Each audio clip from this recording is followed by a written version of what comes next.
And as you know, we always love to hear your views. Now, there's a new way of getting in touch with us at gbnews.com/your say. By commenting, you can be part of a live conversation and join our GB News community. You can even talk to me, Bev Turner, or any of the members of the GB News family. Good afternoon, Britain. Your lunchtime update on the stories that matter across the UK.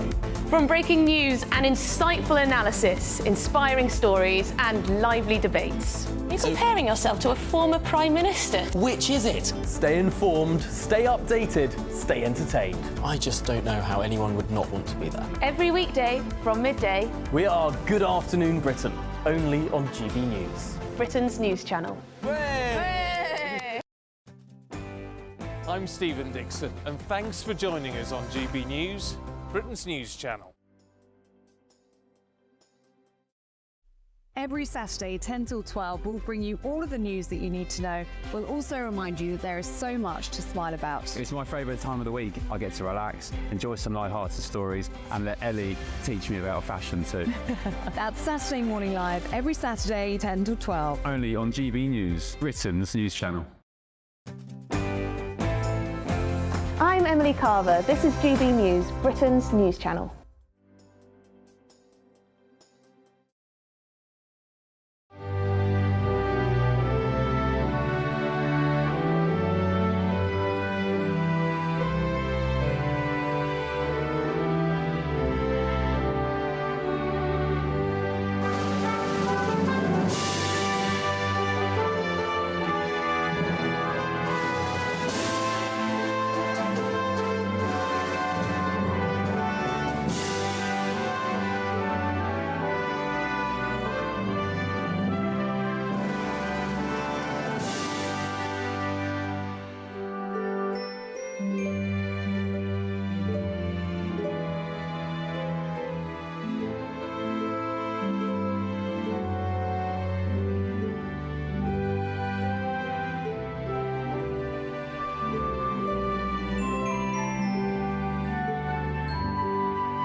Good morning.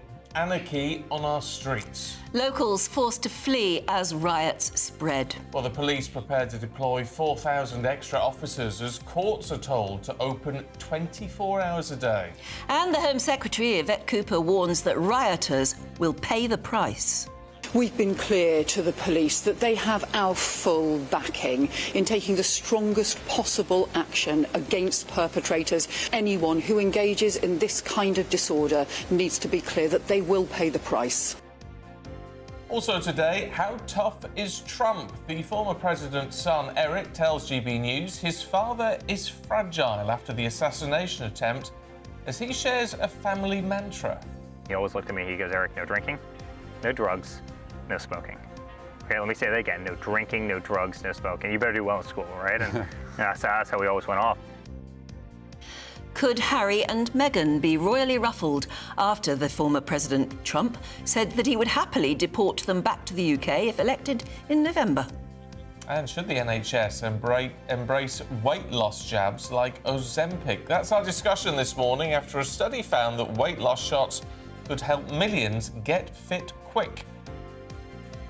And locals demand that Britain's wonkiest inn is rebuilt 1 year after a mysterious fire burned down the Crooked House pub. The boxer at the centre of the Olympic gender row guarantees herself a medal and then says, I am a woman. Elsewhere, it was a mixed day for Team GB. More success in the water for our rowers, but disappointment for Dina Asher-Smith, who failed to make the women's 100-metre final. Good morning. It was a fresher night for most of us last night, and today offers some sunshine. And in fact, temperatures are on the rise again for some of us. Find out more. Oh, find out more a little bit later on. Yeah. It's just gone 6 o'clock. I'm Stephen Dixon. And I'm Ann Diamond, and this is GB News Breakfast.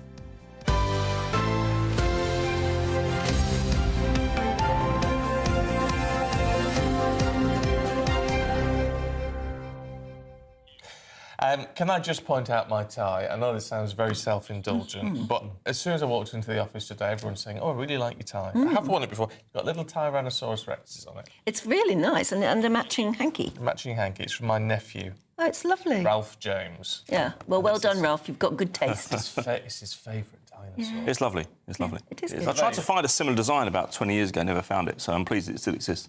Are you saying I'm out of date? No, not at all, not at all. I'm saying it's timeless. Oh, like you. Like the T-Rex itself. Yeah, exactly. So there you go. Lovely things in 4 years. I had a lovely afternoon yesterday watching more Olympics. Did you? You've learning been all about mad. pummeling, pommel horse. Pommel horse. Yeah. My goodness, we did well in that too. We did. Mixed day overall, but not too bad. And I think we're still fifth in the medal table. I think that's roughly where we'll finish, actually. And then there was the video of the French pole vaulter. Yes. Who sadly failed to clear the pole because of his manhood. It's video that's gone absolutely viral. I happened to notice. Did you? We've got a clip of it somewhere. We'll give you. It's not absolutely completely evident, but apparently afterwards he was because he twists as he goes over the pole. Yeah. And the only bit of him that actually touches the pole and dislodged it is very obvious. Yes. Right. It sounds like you're fancy you focusing on that. Fancy me noticing. Well, it went viral. It was all over the internet. So, but he was heartbroken about it, except that he could see the humour in it a bit later because, of course, all of French women have sort of gone bonkers about it. Well, some of the actual the full starts that have happened have been blamed on the noise coming from the track, from the field rather, because there's concurrent events going on. Well, I always think that when you're looking at the gymnastics... Well, something was distracting. Well, something was. When you look at the gymnastics, the noise you can hear from the crowd and sometimes the music doesn't go with what you're watching. No. And that's because all of these various activities are going on all There's no other sporting event like it, in a way, is there? No, because there's concurrent events. Yeah, absolutely. Well, there you go. I'm shocked at you. I can't help. I'm shocked at you. That's the 21st century excuse, isn't it? It was going viral. It went viral. So, well, if it hadn't gone viral, I wouldn't have noticed, I have to say. But anyway, you can imagine in France, it's now he sees the humour of it. He also sees that it's sort of a bit of an ego boost, I suppose. There you go. Yeah. Anyway, right. Sorry, anything to sort of take us away from some of the so serious news that's around at the moment. It's all grim, and actually, when you look at the papers this morning, I mean, we've got Summer of Discontent and Mail on Sunday. You've got Pictures of Trouble on the Sunday Telegraph. You've got Hugh Edwards on the Sunday which is Mirror. deeply depressing. And so it's all various just sort of depressing bad news. Things. Yeah. And actually, thank goodness for the Olympics. In terms of the trouble last night, I mean, we had calls from family members in Blackpool saying it's all kicking off. It's all kicking off. And horrible, isn't it? And it's so really, really depressing. Yeah. Actually. But I'll tell you what's interesting about, and we'll try and talk about. We're just getting our guests lined up. We've got some tech issues at the moment. But what is interesting about Blackpool, for example, is there were a lot of people gathering, protesting, and there was almost a separate group who were kicking off. And so you've got to be really careful because you can't say then that everyone who's turning up is causing trouble. No. Some people are just protesting, which is perfectly legal. Very interestingly as well, the Sunday Times, you know, this phrase that, well, the politicians, I mean, particularly Keir Starmer has used, that it's down to far-right groups. There's an account on the front page of the Times where they interview somebody who says, look, I'm fed up. None of the politicians are talking about why we're all so fed up. I'm not violent, and I don't agree with the violence, but why can't the politicians understand? I'm not far-right. I am just fed up. Yes. And yet their other headline is that something about far-right groups. So it's like the narrative isn't helpful calling it far-right because there are other people involved in protests, who probably get caught up in the violence but may not want to, and are just feeling desperate about the way they are and the moment that nobody seems to be listening. The government doesn't seem to be doing anything to address their issues. I mean, the reason this is all spreading across the country in the way that it is that the country is a tinderbox at the moment. Now, if we had a satisfied nation, it wouldn't be. It wouldn't, people wouldn't be so ready to actually join in and go, you're right, I'm fed up with this. So I can't cope with it. Now, it's not everyone is reacting in the right way. Is Yvette Cooper right then to say, right, what we've got to do is give the police more rights? In fact, they don't need to because the police could act. It's whether they will or not. But it's things like the 24-hour courts and... 24-hour courts is interesting. Did they not do that in the riots in 2011? Yes. And then the next question is, I mean, right, we're at the beginning of the summer holidays for most families, if you can afford to go on one. Should the politicians be away on holiday or should they be recalled to Parliament to actually properly discuss this problem? Well, and there is a question, and it's which is Keir Starmer going on holiday next week? He's apparently due to. Now, if he's got... I cannot imagine I can't see that he It's not a good look, is it? It wouldn't be a good look. He wouldn't. I can't imagine him doing it. But actually, you're quite right, Parliament should be recalled. Yeah. All this going off across the country, we need our politicians in situ, not all off doing whatever they're doing. They need to be in situ, sitting in the House and trying to sort this out. Let us know what you think about that. If you were Prime Minister, would you think it a good time to go on holiday? Can't help thinking we need some rain, though, as well. Not sure how willing these people would be out. Well, I was talking about this earlier. When there were lots and lots of riots and unrest and unhappiness in the 80s. You think of the Thatcher era and poll tax and things like Brixton. that. And we did go through a period of hot weather and lots of riots. And I remember some police and scientists saying there is a scientific equivalent here that apparently when the weather gets to a certain degree of heat, people riot. It's much more common. If it gets much hotter, they stop. Or if it rains, they stop. But at a certain band of temperature, riots are very common. I wonder why that is. That's strange. Yeah. But I said with all of this, and I have some sympathy with Yvette Cooper saying, because obviously the rioting is not good. It's not legal. It's causing a lot of damage, a lot of upset to ordinary working people. You know, shop fronts damaged, cars burned. Police stations. Well, even if you forget about the police stations and just go, there's shop fronts being looted, hotel windows being broken, there's all sorts of trouble. Now, that cannot be right.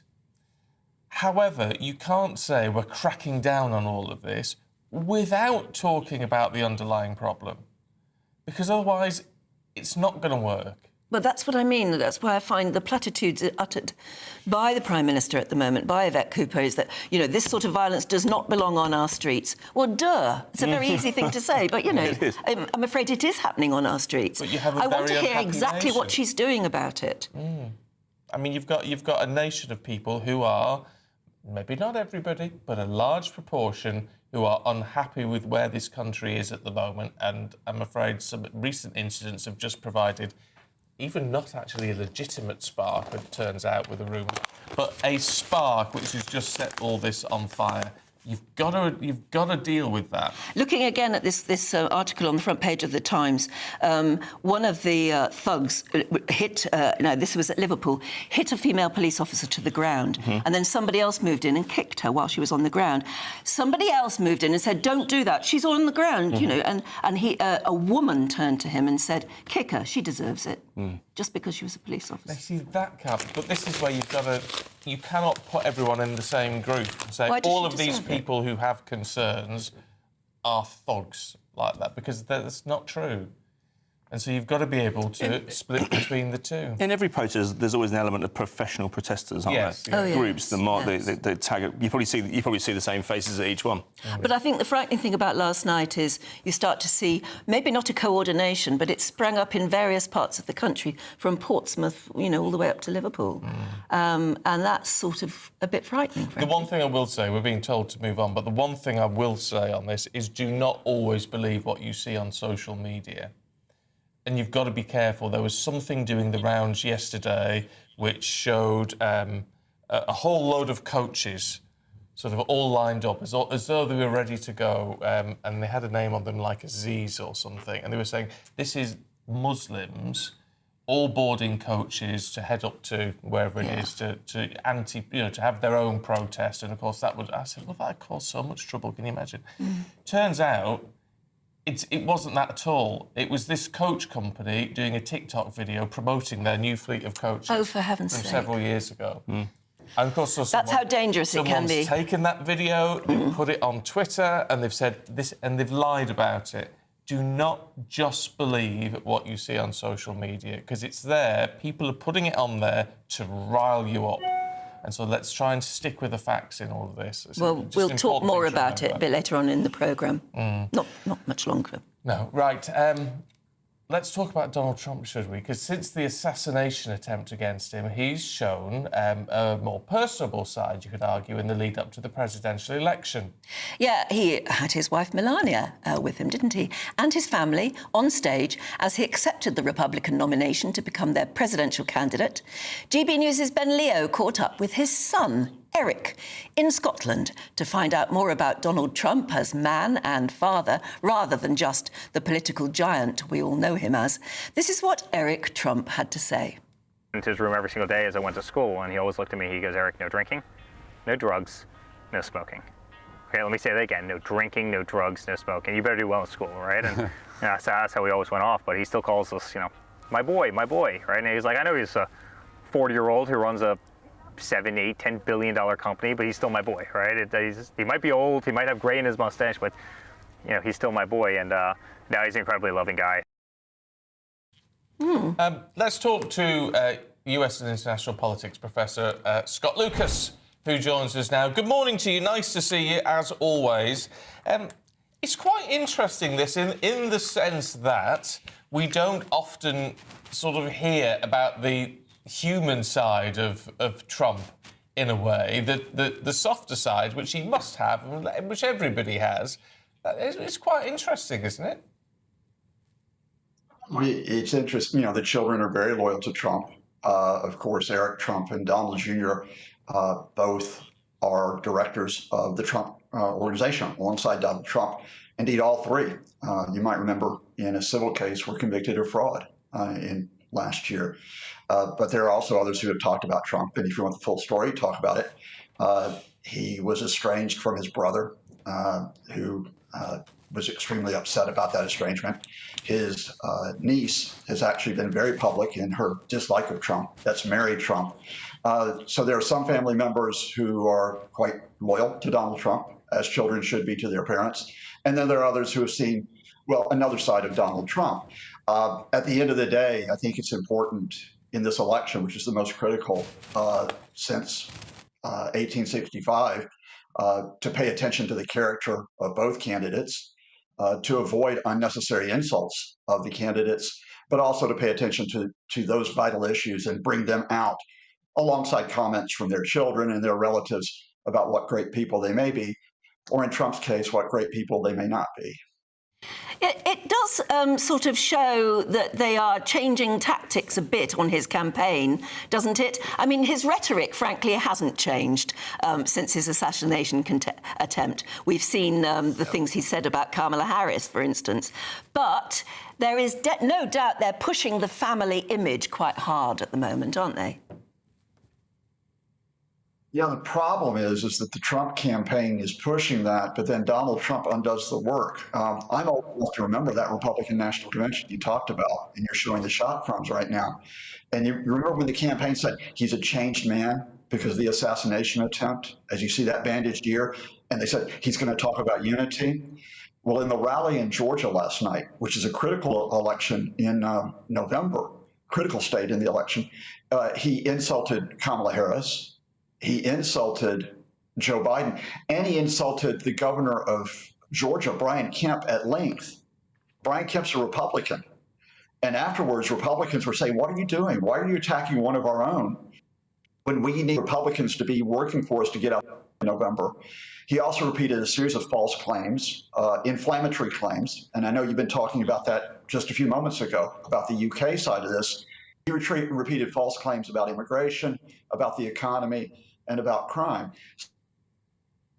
Donald Trump basically said last night one line, when I think this is the kicker: I only like people who like me. And the question is, if you only like people who like you, is that the way you're going to win over the undecided voters in November? OK, well, we shall wait and see. Still ahead in the polls. Scott Lucas, good to see you.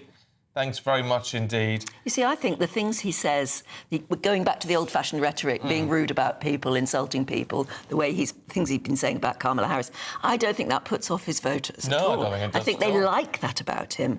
And then also now pushing the narrative that he's a terrific family man. And you have to, acknowledge that he has an amazing family around him, doesn't he? Very attractive, saying all the right things, being loyal to him. That's very attractive too to his voters. But as we heard there, it's the floating voters he's got to try and secure.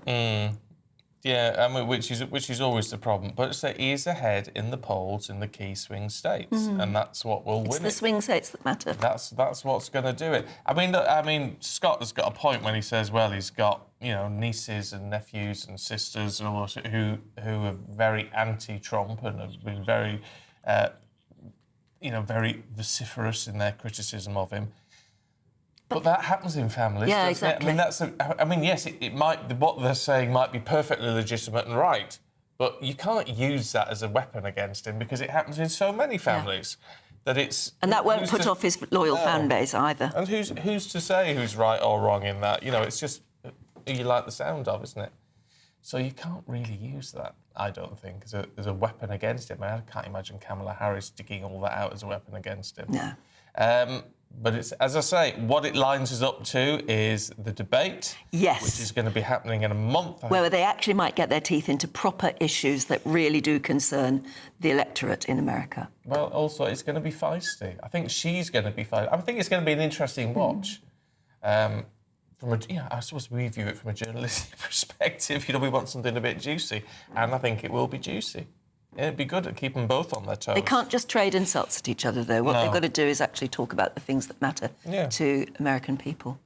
Anyway, what matters to us over here at the moment is this unrest across the country. Look at a number of places last night, including Blackpool, which is obviously a focus for me, being in the northwest. Liverpool, Portsmouth, Nottingham. It was all over. It's got to be a worry. Whatever your views, it's got to be a worry. Let's talk to former Scotland Yard detective Peter Blexley. Morning to you, Peter. Whatever the rights and wrongs of people who have legitimate concerns, when stuff ends up in the way it has been, it's got to be a concern. Even just how do you possibly even attempt to police all this sort of stuff and run it through the courts as well? As you quite clearly state, and very eloquently, Stephen, no matter what somebody's concerns are, if you pick up a brick or you pick up a bottle and you try it at a police officer, you are an idiot. End of story. And unfortunately, we face yet another evening of violence when more police officers were injured. Something quite dramatic is going to have to happen here because I see no sign at the moment of this unrest diminishing. In fact, I see it escalating and spreading. That does, of course, concern me that if it goes beyond the capabilities of the police, will we have to be faced with the very unfortunate sight of troops on the streets of mainland Britain? Yes, that has been mentioned already, that possibly we could bring the army in. My goodness, I don't suppose anyone really wants to see that. But what else is going to quell this trouble? Yvette Cooper, the New Home Secretary, has said that anyone rioting in this aggressive way will feel the full force of the law. But what does that really mean? It means that as soon as the police can gather evidence against people, they will knock on their front doors and they will arrest them, charge them and put them in front of a court. But the whole criminal justice system is in absolute crisis. The Labour Party, one of the first things they announced after being elected into government was that they were going to let thousands of people out of prison because there's no spaces. So are those thousands that are going to be released merely be replaced by people who have thrown bricks and bottles at the police? We shall have to wait and see. But essentially, this stems from the politicians. The politicians bear a huge amount of responsibility for getting the nation into this point where so many people feel frustrated, and I'm not condoning this in any way, shape or form, let me make that clear, But so many people get frustrated about the state of the country, about the rise of Islam, about unfettered immigration, that they go out onto the streets and create such mayhem. Well, so many people will agree with you, Peter, and say, obviously, and as you put it, you cannot condone violence, and you especially cannot condone violence against police officers who are just trying to do their job. However, what we are seeing from politicians is just this move to quash what we're seeing now, but there is still no jaw on the other issues, and you can't do one without the other, can you? And you can bring the army onto the streets, you can bring every police officer in the land onto the streets, you can put down the unrest, but the disquiet will not go away. And as long as politicians take a very broad brush and say that anybody who has concerns about the rise of Islam in the UK and unfettered immigration, as long as all those people are called far right, when of course many of them are moderate, mainstream, working hard, raising lovely kids, contributing to society, but just have concerns, as long as that conversation is shut down, this unrest will never go away. Can I just ask you one thing about police tactics? Now that Yvette Cooper has said, the full force of the law will be used. If this was happening in America, the police would be armed and they'd be shooting by now, wouldn't they? If this was happening in Paris or elsewhere in France, they would have the water cannon out. What can our police do more than just standing behind riot shields? Isn't there something more proactive they could be doing? You're absolutely right, Anne. In other countries, by now you would have seen water cannon, rubber bullets, CS gas, and other kinds of tactics, none of which we've seen over the last week or so. Yes, certain police forces are equipped with CS gas, for example, and what are called baton rounds or rubber bullets, but that would be such a huge decision that would have to be made at such a very senior level that it would open a can of worms that quite simply would probably never be closed again. Yeah. OK, Peter, as always, it's really good to get your perspective. Thank you. I can see people at home thinking, typing now, saying, but, maybe that's what's needed. Extreme measures taken, decisions on that taken at the very top senior level. Isn't that what Yvette Cooper meant? I don't know. I don't know. I mean, I have to say, and with Peter on this, I think it would open up a can of worms, and I think it would shut down the riots, wouldn't it? Well, yes, it would. But then, if you shut down the riots, and I know the riots are the bad part of this, and I'm not trying to say anything else. I think it's despicable. However, if you try to shut down all of this with force, without talking about the fact that so many people are frustrated, then you just make it worse. No, I'm totally with you. The two things have to go together. Yeah, because you'll end up, those moderate people will end up becoming frustrated enough to take action. Let's get Parliament back, for heaven's sake. This needs to be discussed so that we can report on what politicians are saying about this. And politicians discussing this may have some very good ideas and at least they should be reflecting the fears and the issues that concern their constituents. Isn't that their job? There's too many people, and it's down to this racism line where people are frightened to say things because they're not racist and they don't want to appear racist. But if there are too many people who say, and some of you message in and say, well, my entire community seems to have just changed over the past few years. But that's a legitimate concern. Yes, you've got to address it with a degree of calm. You've not got to get hysterical about it. The world changes, the country changes. However, if your community is changing that much and you're worried about it, you should be able to voice that, and someone should listen to you and give you some answers. I keep going back to this piece in the Times. It's really good, this front page piece in the Times. Talking about the rioting that was going on in Liverpool, others in the crowd who were not part of any violence insisted they were not racist. Quotes, "This is not just about Southport. This feeling has been going on for years," said Dave Jones, 62, a self-employed gardener. He said, "I'm from Holyhead, and 7 out of 8 corner shops are now owned by Muslims. I am from a town of 11,000, and I'm not racist at all, but there are a lot of them now, and people are peed off with it." Ordinary person in the crowd. Yeah, well, you know... And that's... Who maybe feels that his issues aren't being addressed. Well, this is the point. This is a democracy, and so people should be heard. And then, you know, the government needs to act on it. If they don't act, well, that's when you vote for somebody OK, else, can I just... I know, just one more. John Crook, 62, a plasterer, had travelled from Bradford to Liverpool for the rally. He believes the government is not listening to people like him who are not racist or far-right, but have concerns about immigration. Well, I think that's valid, isn't it? I think that's valid. And I know we've talked about it a lot this morning, as our producer's telling us, but this is important. And these are the voices that need to be heard and listened to and acknowledged. And discussed in Parliament. And, discussed properly. Right. We'll move on. It's 6:28 already. Yes. Well, let's mix the US and the UK together a little bit, because obviously we were talking to Eric Trump a little bit earlier on. He said that the United States and Donald Trump would happily send Harry and Meghan back to the UK. And this comes as the couple are set to speak to CBS on their Sunday morning show, 3 years on now from their bombshell interview with Oprah Winfrey. Now, in this new interview, in the interview that actually Ben Leo from GB News did, with Eric Trump, this is what he had to say about them.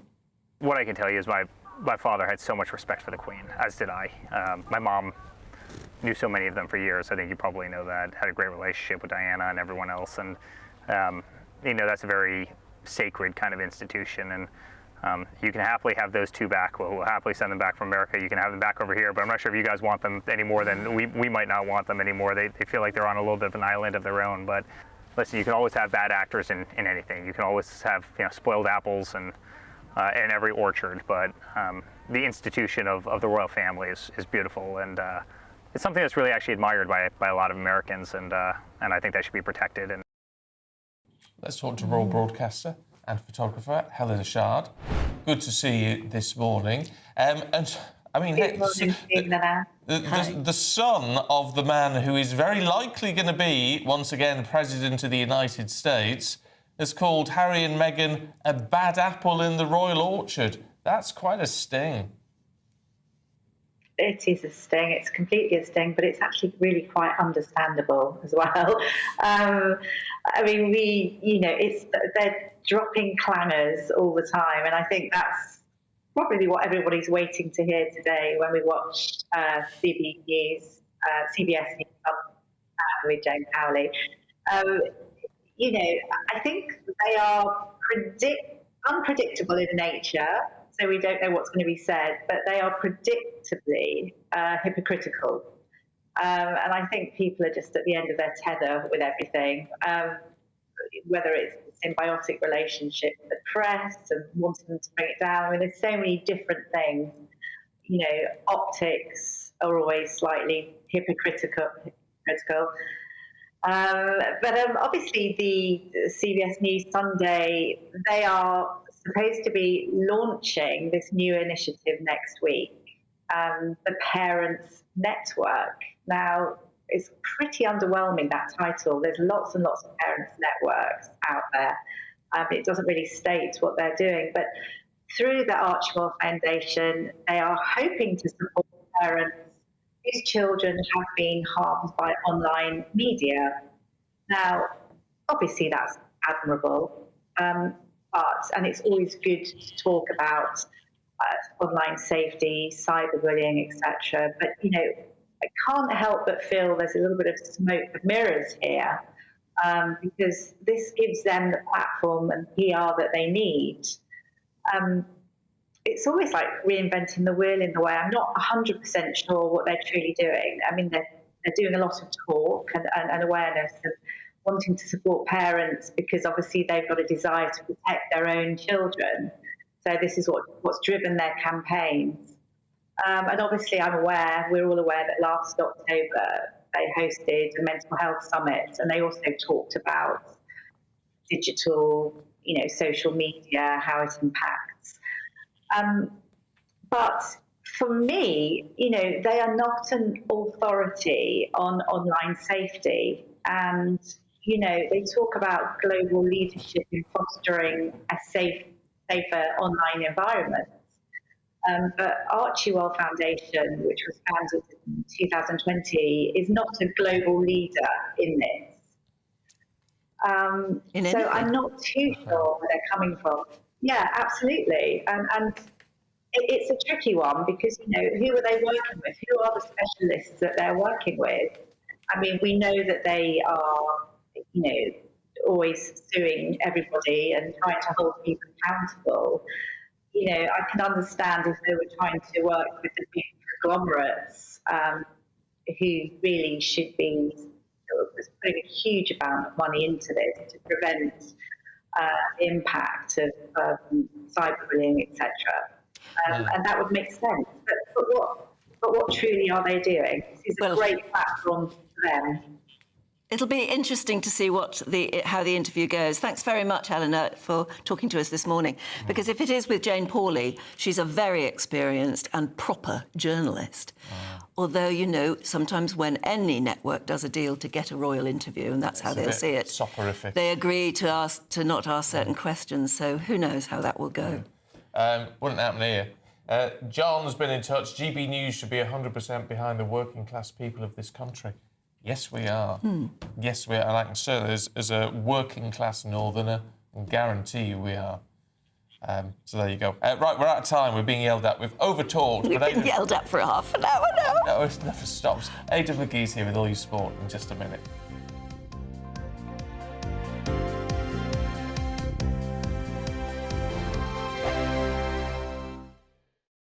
Mark Dolan tonight is your weekend dose of news, debate and entertainment. This sounds like a wild conspiracy theory. Don't miss My Big Opinion. Mark meets and My Take at 10. Democracy is a funny old thing. And we don't do boring, not on my watch. I just won't have it. Let's go and get another glass of that bubbly. You've earned it. That's Mark Dolan tonight, Saturday and Sunday, 9 to 11, only on GB News. The People's Channel, Britain's news channel. Britain's Newsroom, weekday mornings from 9:30. We're joined now by GB News national reporter Charlie Peters, who is outside Buckingham Palace for us. Well, let's start with the expenditure, shall we? From the last year, it was £89.1 million. That's what the royal household spent. And one of the core parts of that expenditure was, of course, their big event last May, the coronation. £800,000 went into that. And then we should look at the engagements. You mentioned the number that King Charles made last year. Well, £4.2 million on those engagements, much of that travel. And then finally, how much that costs us all? Well, it's £1.29 per person. That's the cost of the monarchy to the taxpayer. But that really hides the truth of how that cash comes about, because all of the money that the royal household spends is actually theirs being given back to them by the Treasury. It comes from the Crown Estate surplus. That's a £16 billion portfolio they have, and their sovereign grant is made up of the surplus from 2 years prior. So in the year to 2022, there was about £350 million knocking around from the surplus. That was given all to the Treasury, and they were given back 15% as their core sovereign grant. Additional 10% was given towards the resurfacing of Buckingham Palace. That's been going on since Parliament voted on it in 2017. It's expected to take 10 years. But all in all, that's been about £86.3 million. And as you heard, the expenditure was £89 million. So how do they mix that gap? How do they close that gap in and cost out? Well, they make their own money as well from additional sources of income. And that was the gates, the receipts to Windsor Castle and their many palaces across the country where people have paid about £10 million to visit in the last year. GB News, the People's Channel. Are the newspapers getting you down? My wife didn't divorce me that month. Struggling to separate the wheat from the chaff? I know that it's a bit of a circus at the best of times. Well, don't worry. Headliners has got you covered. We'll take the burden of reading the day's news, and if we get depressed, who cares? It's an occupational hazard, frankly. That's Headliners on GB News from 11 p.m. till midnight, and the following morning, 5 till 6 a.m. on GB News, the comedy channel. Nah, just kidding. Britain's news channel.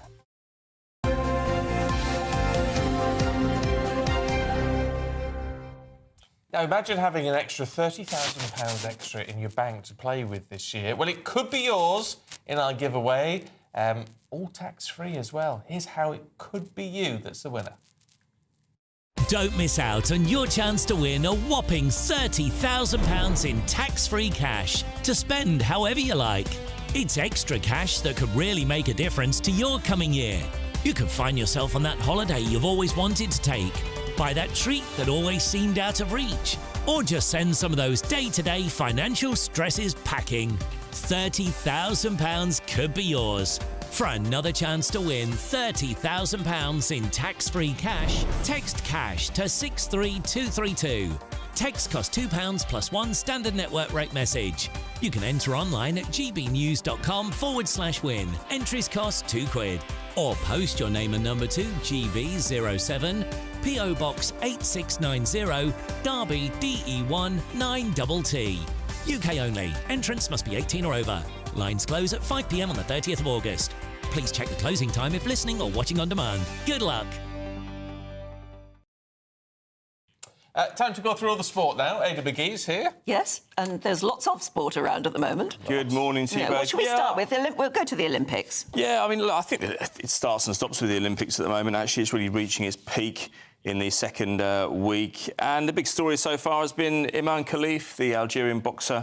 She won through yesterday to the semi-final. She'll take on a tie. So she'll get a medal, whatever. She'll get a medal, whatever, yeah. And so she didn't stop for the journalists yesterday. There were about 300 media turned up to see her at the arena. She got past the Hungarian opponent, Luca Anna Hamori. She went the distance. It wasn't a brutalised knockout or anything like that, or a stoppage or even an abandonment. It did go the distance, but nonetheless, it was quite a comfortable victory.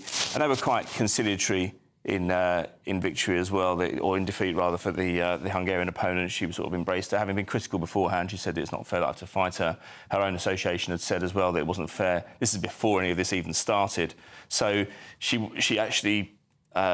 Khalif actually fell to the canvas. She wrote her name in imaginary finger on the canvas. Yeah, and was very emotional and went out to the assembled media. Didn't say anything or didn't do any formal interviews in the mixed zone as you might expect, but she did turn around and say, "I am a woman and I will always be a woman." So she's through to the semi-final on Tuesday, but the round's going to rumble on. I mean, I think this is going to go on long after the Olympics in terms of what happens and what's decided going forward about these gender tests. It's difficult to know what to think. Well, it is. You look at the science of it, and the science seems to be completely contradictory, doesn't it? It does. And all this talk about XY chromosomes... Which she has, XY. Well, apparently. Apparently, we are told. But we're not, the information's never been released on that. But you can be XY and be born properly a woman. Like we're doing research yesterday, you can be a man and have XX chromosomes. It's quite unusual, it's quite rare, but it is possible. It also doesn't help when two senior organisations like the IBA and the IOC disagree, and they cannot be seen from the same hymn sheet, which they need to be at a time like now, because you can't have the competition going on with no resolution and the debate raging on. So this was the International Boxing Authority or something? Association, yeah, the IBA. So they've been discredited for lots of different reasons, but not necessarily this. But that's why the boxing. But they're the organisation that banned her from the last the World Championships. Yeah, they should have been overseeing the boxing here at the Olympics, but because of arguments they've had over scoring, there's been lots of doubts over the veracity of their scoring parameters after fights, or how they have their resolved fights. And so the IOC is within its rights to take control of a boxing match or boxing range of events. Obviously, now the issue with that is that other sports there, such as football, for example, that's all managed by FIFA. There, nobody's taken it away from them. So it's pretty unique from that point of view. But they need to get their act together. That's for sure. A quick look at our medal table. Yes, why not? Because we're in a great position. We are. I think that's roughly where Team GB will finish. And I think that'll be there fair. we go. There's a week to go yet, Aidan. I know. There are lots of medals to fight for, but look at the total number of medals in that right-hand column there for the benefit of our radio listeners. 33, if my eyesight isn't deceiving me. Yeah, that's right. Which is higher than Australia. Who are 10 golds. 10 golds, exactly. So a bit low in terms of. I mean, we'd. Yeah, but we haven't started running and hurdling and all that sort of stuff. Well, yet. we've started the heats and the semi-finals in the 100 metres, and great story yesterday, by the way. Julian Alfred, known as Alfred the Great. Yeah, well, but this is it. They may not be on the medal table. It's their first ever medal of any description, St Lucia. So, yeah, it's phenomenal. It's phenomenal. She'll be a through. hero's welcome. It's gold as well, isn't it? Yes, it is gold, absolutely, and it was really very unexpected as well, beating Sha'Carri Richardson into second place. That was a hell of an achievement. As I say, that never once has any medal found its way to St Lucia. So to come good and get the 100-metre final for the women is absolutely wonderful. Elsewhere on the water. We had the women's eights and the men's eights both won a gold and a bronze on the water.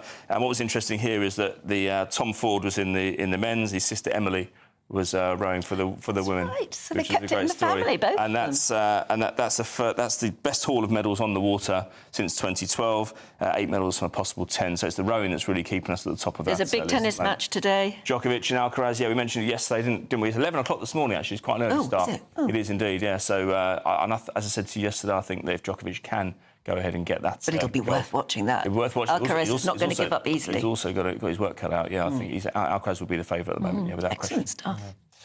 Lovely. Thank you very much indeed. We can't do the pole vault again. We haven't got access to the pictures, apparently. Oh, I thought you meant the actual activity. Probably just as well. Well, probably just that's as a well. shame. Loads more to It's cover. gone viral. Have a look if you can at some point. Loads more to cover in the next hour, by the way. Pole vaulter. Put that in and you'll find it. It's this video that's gone viral. Guy nearly made it over the pole, but didn't quite. No, I won't watch it with the kids in the room. Oh, come on. Anyway, I'm sure he's going to be a very popular boy. So there you go. No doubting his gender. Anyway, we're going to take to the papers. Andy Jones and Susan Holder in just a minute.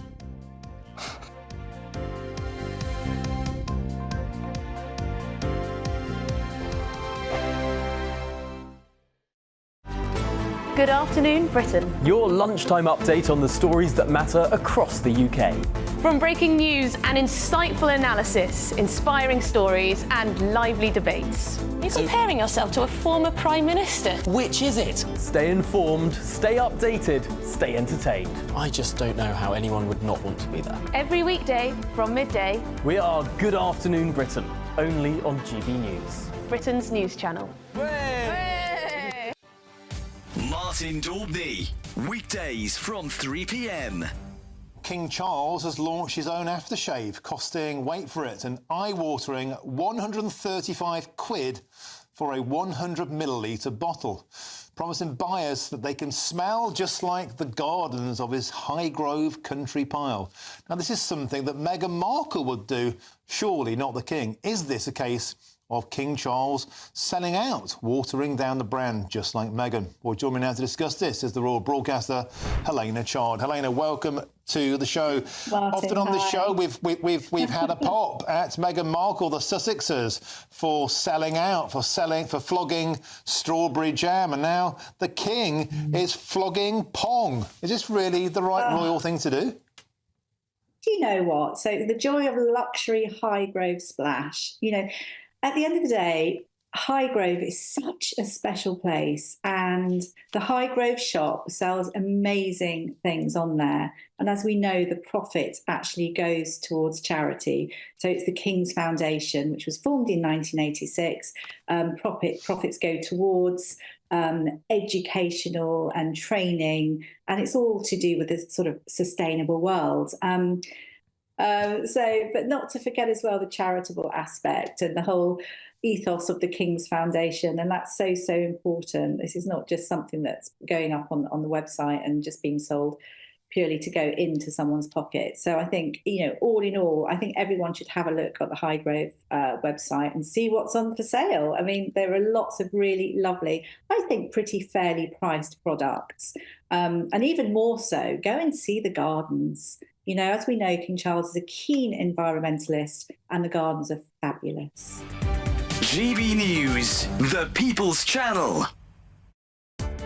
Welcome to State of the Nation, daily plunge into the stories shaping our country. I'm Jacob Rees-Mogg, and Monday to Thursday we bring you the insights, the facts, the truth about how our country is being governed. Because what happens in Downing Street matters down your street. Tune in to State of the Nation every Monday to Thursday, 8 to 9 o'clock. Only on GB News, the People's Channel, Britain's news channel.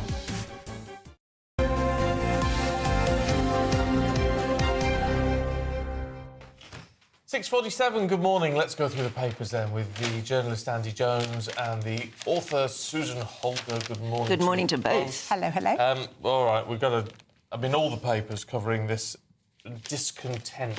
Yes. That way. Summer of discontent. Yes, and it's absolutely appalling, obviously, and we've all seen footage, whether it's been on the news or... I mean, I wouldn't recommend you look at anything on social media because some of the stuff is just outrageous. It's reminiscent of sort of lynch mob kind of mentality, which you just wouldn't think.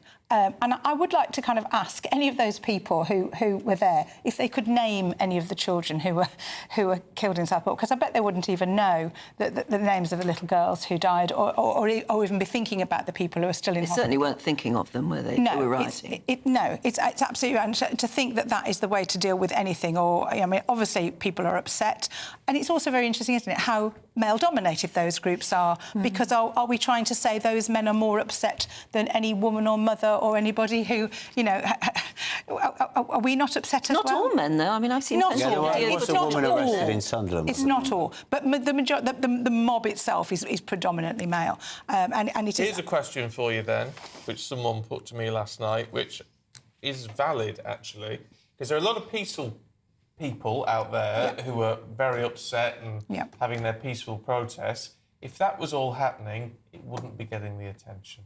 But what sort of attention does this help?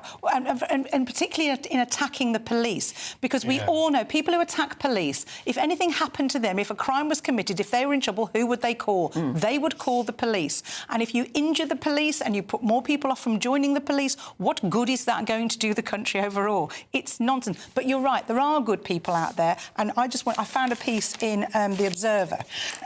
There's a man called Mike Ainscough who's in Southport. He's 82, and he's decided to dedicate himself to looking after the shrine that's kind of just sprung up near to where the attack happened. So people leaving teddies and flowers. And he's putting the flowers in water and he's taking the teddies in so they don't get in the rain. There are people trying to do good things to kind of, you know, comfort other people. And obviously that gentleman that was rebuilding the wall outside the mosque, there's been a big movement in other areas where there's been a big clean-up. But we've seen these positions where...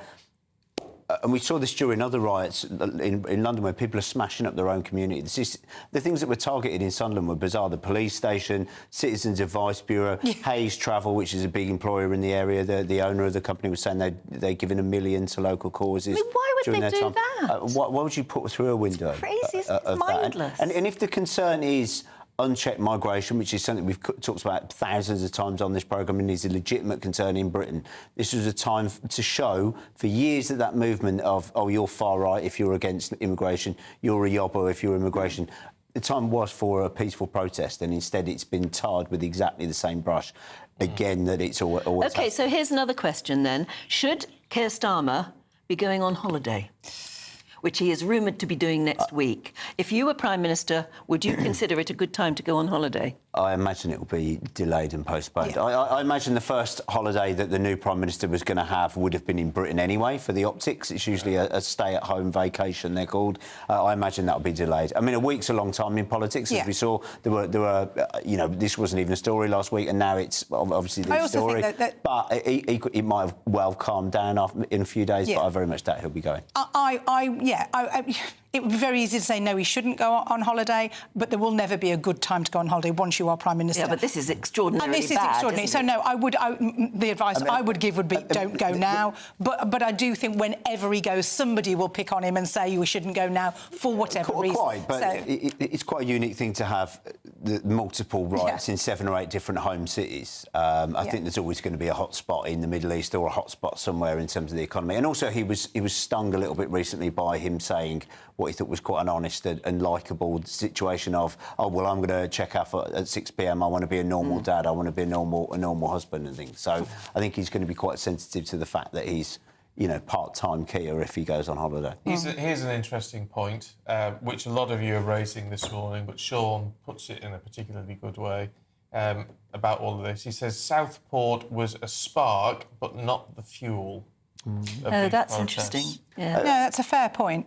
I mean, we've talked on this show, and to just, I'm not going to change my tune. I've been saying for a very long time that there should have been a lot harder on some of the disorder that we've had recently, whether it was Black Lives Matter riots before, whether it was riots over sort of Israel, people sort of daubing things on the cenotaph. Well, this is the trouble. That's been two-tier. Yeah, I mean, a two-tier Kia was trending on social media yesterday, and the optics, and it's very easy to see on social media people putting up the image of Sir Keir Starmer kneeling for Black Lives Matter whilst people were smashing up British cities and towns for something that happened in a completely different continent. George Floyd, as despicable as that state-sponsored murder was, that happened in America, and we were writing here, and Keir Starmer said, "I'm listening. I'm here to help." Well, that wasn't. Well, we need to be listening and here to help about this. I condemn absolutely all social disorder in whatever form, any attacks on police, any attacks on civic property.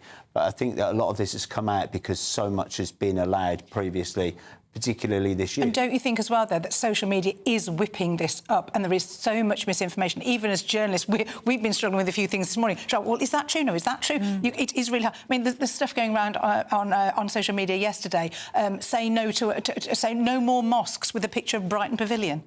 Well, and you just think, and this is the kind of stupidity that gets out there, and people that say, "Oh yeah, I agree with that. I'm retweeting it." It's Brighton Pavilion. What are you doing? But this is how stupid some people are, and unfortunately, the social media misinformation has whipped up a lot of things so people think they're protesting about something they're actually not. Yeah, doesn't even exist. I mean, in terms of the identity of the Southport attacker, I'm sure you talked about this earlier on in the week, but that was from a foreign news site that had identified him as a migrant that had just come off a lifeboat, and he was of Islamic background and all this sort of thing. But once that lie is out, it's very hard to then row it back. Yes. And there's such a strong... And people will accuse us of, they're just trying to calm us down now. We're part of a cover-up. Keep it quiet. Yeah, but there are big issues here which really now need to be looked at. You can't say this is there is an awful lot of people who are moderate and have been protesting peacefully who are just really upset about the state of their country. Yes. And that's got to be looked at. But I do also think, personally, and this might not be widely held, but I do think that Brexit has given rise to people feeling that they are able to say certain things and act in a certain way. And I don't think that is an attractive look for the country generally. All right, well, look, we've got to leave it there. Thanks both. Here's the weather. A brighter outlook with Box Solar, sponsors of weather on GB News. Hello there, welcome to your latest GB News weather forecast on the Met Office. Well, today most of us should see some sunshine, but it's not quite the case for all of us. Northern Ireland seeing quite a wet start with some cloud here. That rain also moving into parts of western Scotland, maybe at times Cumbria too. But away from this zone, it should be largely dry. Best of sunshine will be across the south. And in the sunshine, feeling pleasant enough, highs reaching around 21 to 23 degrees. But under the cloud, in the wind and rain across Northern Ireland, I think feeling fairly disappointing for the time of year. So as we move into the evening, it's going to be a fine end to the day really across southern parts of the country. Some late spells of sunshine to enjoy here, and again in the sunshine I think it still will feel fairly warm. But as we move further north, we start to bump up into this area of cloud and rain. The rain quite heavy for a time across Northern Ireland. Some rain also moving into parts of Cumbria and western Scotland, where the far east of Scotland may well just see some late spells of sunshine, but this rain will push its way eastwards as we go through the course of the night. So quite a wet night to come across the northern half of the UK. That rain actually intensifying as we go through the course of the night across western Scotland. A warning will come in force during Monday here because there could be quite a lot of surface spray on the roads, so there is a risk of some disruption. Further south, it's a fairly quiet night with some clearing skies and temperatures falling down to mid-teens, maybe down to the low double figures across the north. So we start Monday off, which is a bank holiday across Scotland, on a fairly wet note here. Also some further rain for Northern Ireland too. But further south, best of sunshine will be across the eastern half of England. Further west, there'll be a bit more in the way of cloud in the sky. But where we do see the sunshine, it's going to be feeling fairly hot. Temperatures potentially reaching 27 or 28 degrees down towards the southeast. That warm feeling inside from Boxed Boilers, sponsors of weather on GB News.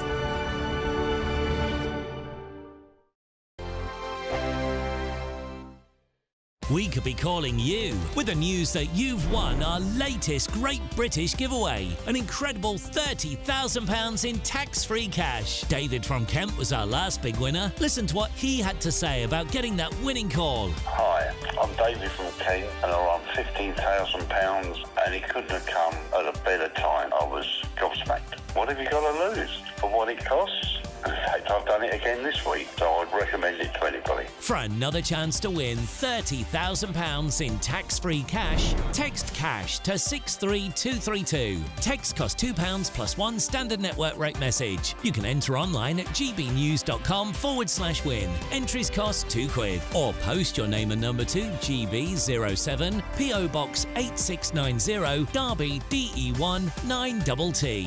UK only. Entrance must be 18 or over. Lines close at 5 p.m. on the 30th of August. Please check the closing time if listening or watching on demand. Good luck. Sunday nights on GB News. From 6, Neil Oliver. At 7, it's Free Speech Nation with Andrew Doyle. At 9, Mark Dolan. And at 11, get set for the week ahead with headliners. Tomorrow's papers tonight. GB News, the People's Channel, Britain's news channel. If you want your news to be straight talking, this is a nightmare for the Conservatives again. Down to earth. It's not just Nottingham where this is happening, is it? And most importantly, honest. Hard-working, middle-class taxpayers, they'll get their book thrown at them. Then catch me, Martin Daubney, Monday to Friday, 3 till 6 p.m. on GB News, Britain's news channel. Join me, Nana Akwe, for an informative, interactive news programme with a difference. It's fun. It's true. You're not wrong. No one will be cancelled. Lovely. Join me from 3 p.m. every weekend, only on GB News, Britain's news channel. Hi there, I'm Michelle Dewberry and I'm going to take a second to tell you all about my show, Dubes & Co. We start off with the issues of the day. We then bring in both sides of the arguments. We get rid of the disrespect. And then you throw me into the mix. And trust me, I'll tell it exactly how it is. And then, of course, the magic ingredient, you at home. We mix it all together and what have we got, in my opinion, the best debate show in town. Monday to Friday, 6 till 7 on GB News, Britain's news channel. Join me, Camila Tomy, for a frank and honest discussion with those in power that cuts through the spin and gets to the heart of the issues shaping our nation.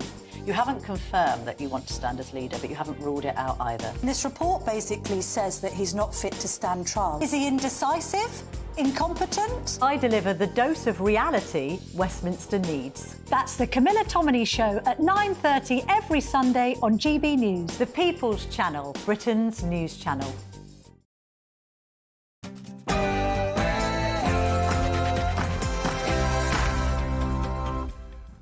Good morning. Anarchy on our streets. Yes, locals forced to flee as riots spread. Well, the police prepared to deploy 4,000 extra officers. The courts are told to open 24 hours a day. And Home Secretary Yvette Cooper warns that rioters will pay the price. We've been clear to the police that they have our full backing in taking the strongest possible action against perpetrators. Anyone who engages in this kind of disorder needs to be clear that they will pay the price.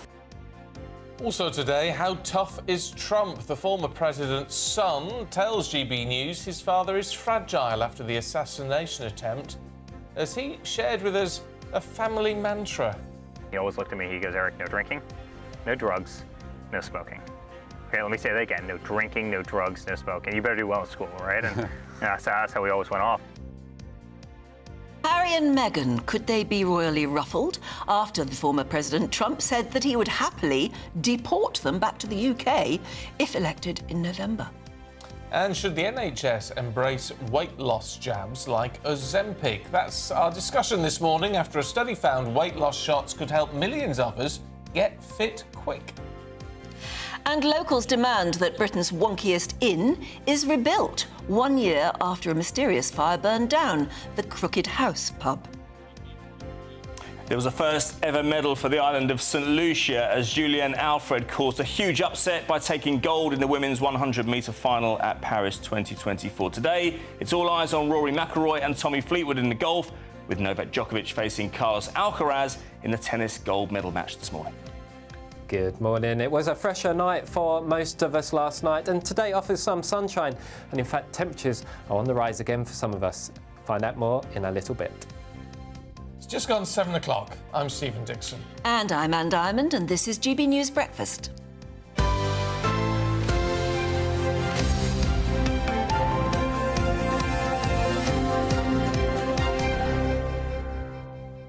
Well, let's start with what's been happening overnight and, well, yesterday afternoon, really, into the evening. And police have tried to quell a lot of it, but violence erupted across the UK. Hull, Liverpool, Bristol, Manchester, Blackpool, Belfast, as demonstrations turned violent. Yes, more than 90 people have been arrested as injured police officers were treated for broken bones. Well, late last night, ministers were locked in talks with the judiciary to make court sit for 24 hours for fast-track sentencing. The Prime Minister telling police they have full backing to take all necessary action to keep our streets safe from thugs, in their words, who sow hate. Let's head to the Home Office. Our reporter, Adam Cherry, is there. And yet, in all of this, action being taken, Adam, but we're not hearing any conversation yet about Parliament being recalled, about the Prime Minister cancelling his holiday, all things which, I mean, frankly, need to happen, don't they? Yeah, that's right. I mean, there are some calls from the opposition benches, as you'd expect. The likes of Priti Patel, who is a Tory leadership hopeful, very strong on this, saying Parliament should be recalled immediately, as you say, to debate this. And likewise, the Prime Minister facing criticism this morning for that decision to take a holiday next week. Now, he might have to get refunds on his plane tickets if this doesn't stop very quickly. Just take a look at his poll ratings. In the last 24 hours, a new poll from Opinion showing that in 2 weeks, his approval rating has gone from 19% to 3%. Now, a lot of that will be decisions made, or rather in reaction to the last few days of rioting. Of course, also Rachel Reeves' financial statement to the House of Commons. But governing isn't easy. And you're right, these calls will grow if robust action isn't taken. You saw some strong words there from the Prime Minister and the Home Secretary. Courts open 24 hours a day. Those are similar measures to what we saw in 2011 when Keir Starmer was the head of the Crown Prosecution Service. And the summer riots of 2011 was stomped out relatively quickly, or at least quicker, because of that action being taken. It's called the Additional Courts Protocol. Frankly, another way that stops rioting is the weather. We've mercifully had some sunny skies, but that encourages this sort of stuff. And for once, I think we'll all be praying for a bit of rain. Yeah, that's not good enough, though, is it? I mean, Yvette Cooper, the new Home Secretary, said that anyone who is rioting, looting and being violent will feel the full force of the law. Has she been any more specific, though, about what that really means? Well, we may hear more from her. The Home Secretary and the Prime Minister met with senior figures in the Crown Prosecution Service and the judiciary yesterday, along with several other senior ministers. So things are moving. It does feel, albeit a little bit slowly at the moment. But you're right, yeah, words aren't enough and they'll need to see action. And perhaps that is why, within the next few days, either Parliament is recalled or the Prime Minister makes more statements and more announcements very, very soon. OK, Adam, thanks very much indeed. Back to Adam a little bit later on for more on that. But, I mean, loads of you getting in touch this morning, and someone saying, why aren't you reading out all our messages? Because there's too many of them, frankly. With the greatest of respect. But what is interesting about what is coming through from you this morning, those people who say, we're not violent, We're not thugs. We're not smashing things up. We're not doing any of that. But we're really unhappy with what is going on. And, you know, some of you who have been out protesting peacefully. I mean, certainly in Blackpool yesterday, if you look at the footage, there are those causing trouble, and there is a very big protest of people who are just protesting. And what does that tell us as a nation? It tells us that there's a lot going on that people are not happy about. And that's got to be addressed. It's not just about the violence. You can't, if you ignore what people are saying legitimately, then the violence will get worse. You've got to address that.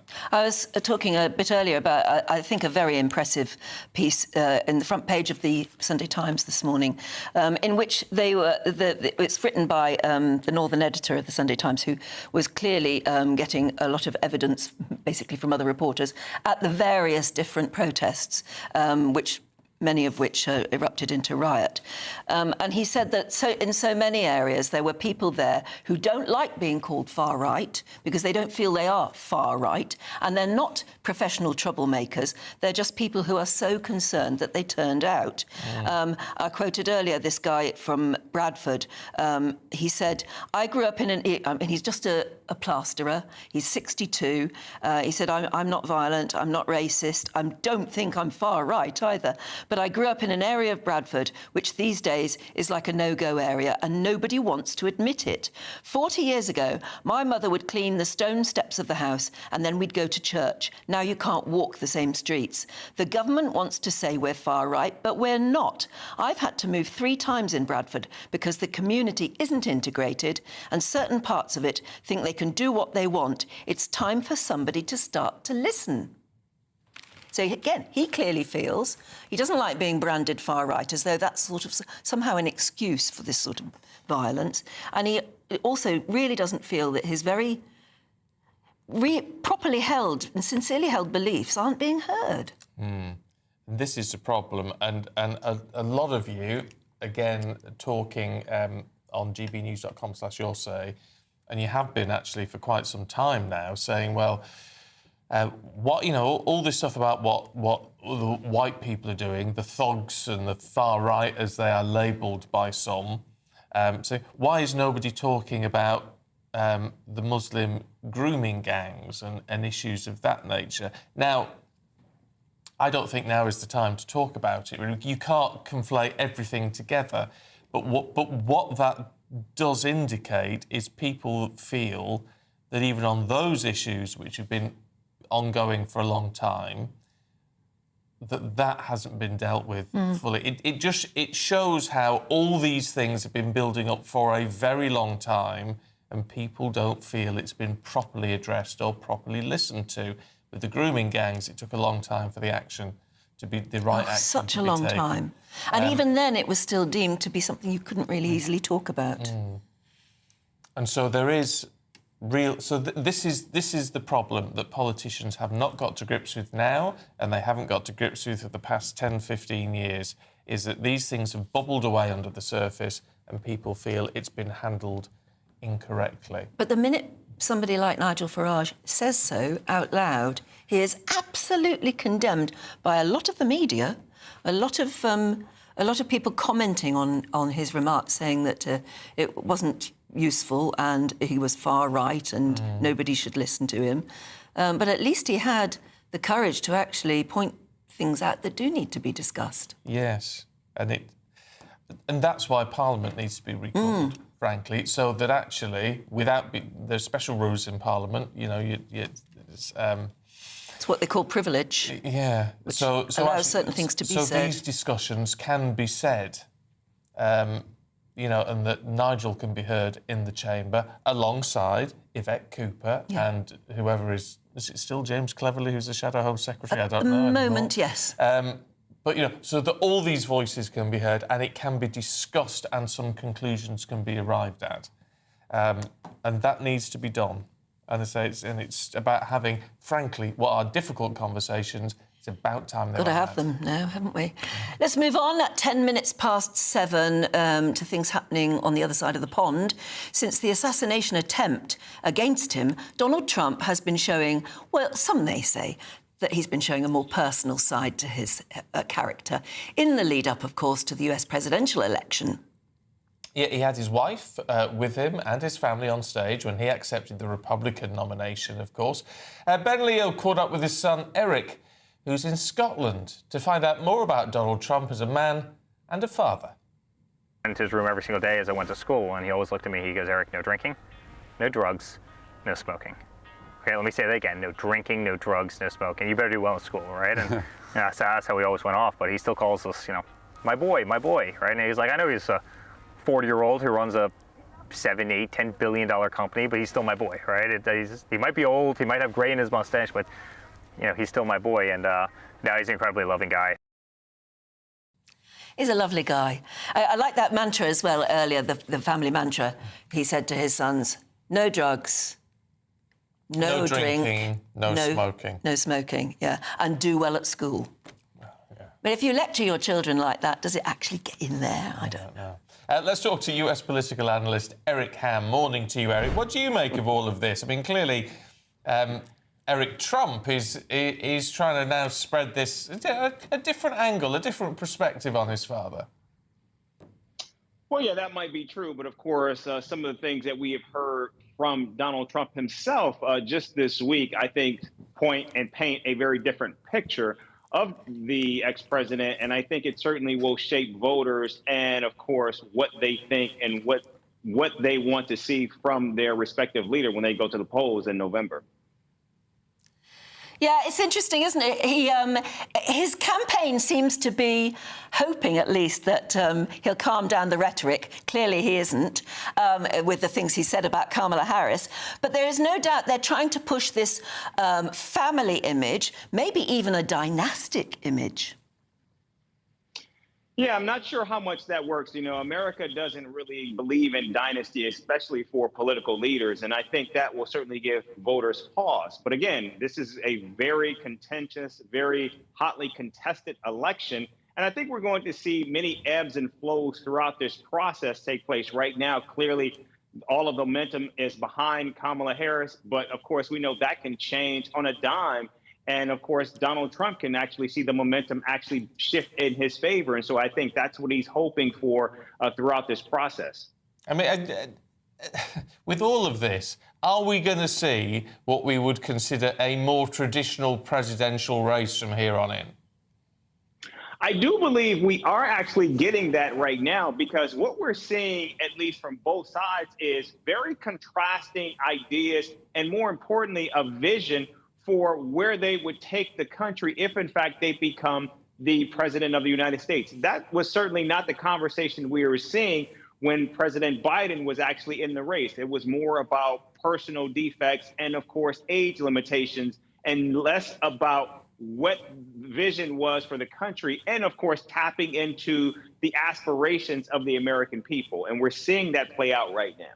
The most recent rally, what we would call last night, you would call yesterday, I don't know, or earlier. How did that go? Was anything new said?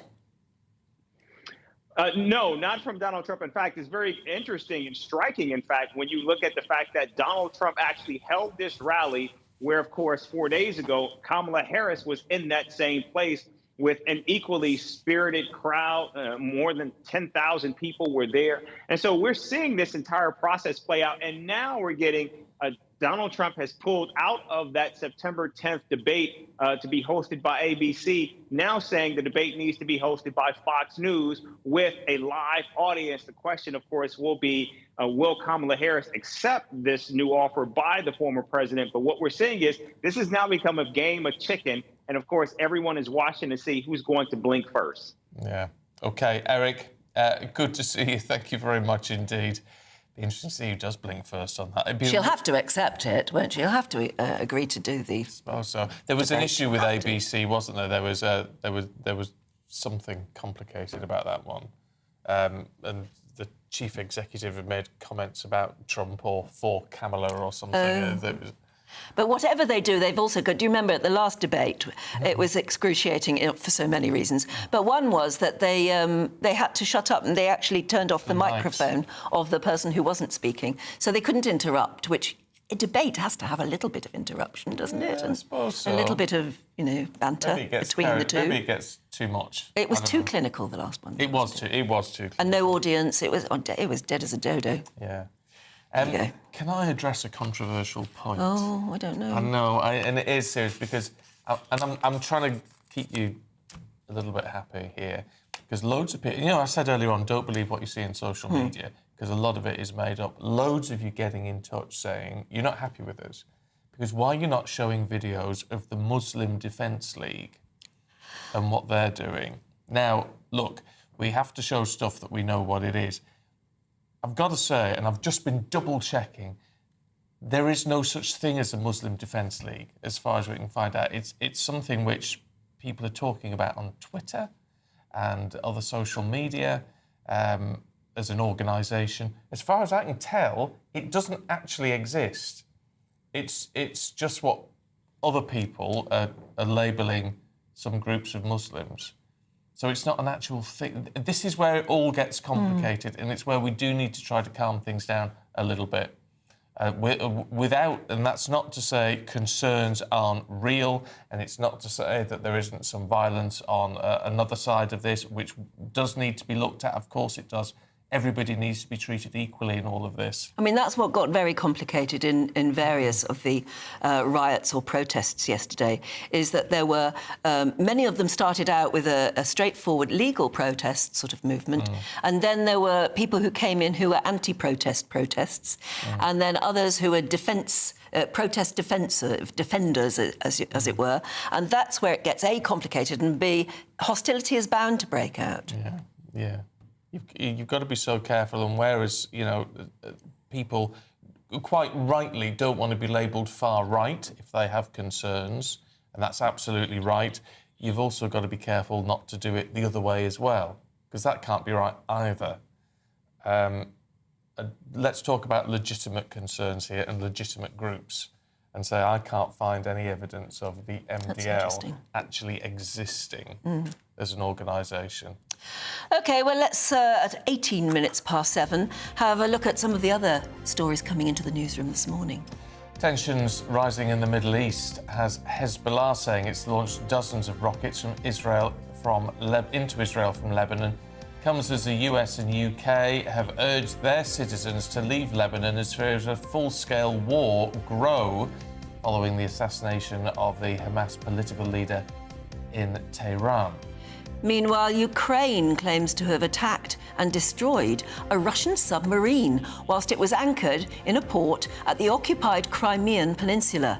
It's the Rostov-on-Don submarine. It was attacked and sunk in Sevastopol, the largest city in Crimea. And then hours later, Ukraine also launched a series of drone attacks on Russia, apparently. It's been a strong day for Team GB at the Olympics. 6 more medals added yesterday, including a gold. So our medal haul currently 33. The final night of swimming is going to take place. Attention now turning to track and field, with GB athletes looking for medals in the 100 and 800 metre finals.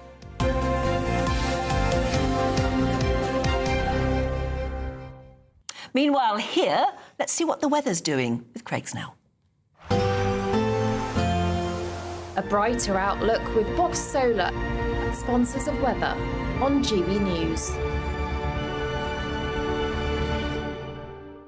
Hello there, welcome to your latest GB News weather forecast on the Met Office. Well, today most of us should see some sunshine, but it's not quite the case for all of us. Northern Ireland seeing quite a wet start with some cloud here. That rain also moving into parts of western Scotland, maybe at times Cumbria too. But away from this zone, it should be largely dry. Best of sunshine will be across the south.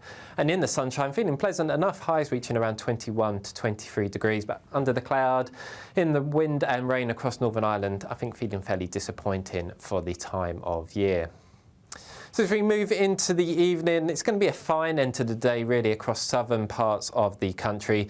Some late spells of sunshine to enjoy here, and again in the sunshine I think it still will feel fairly warm. But as we move further north, we start to bump up into this area of cloud and rain. The rain quite heavy for a time across Northern Ireland.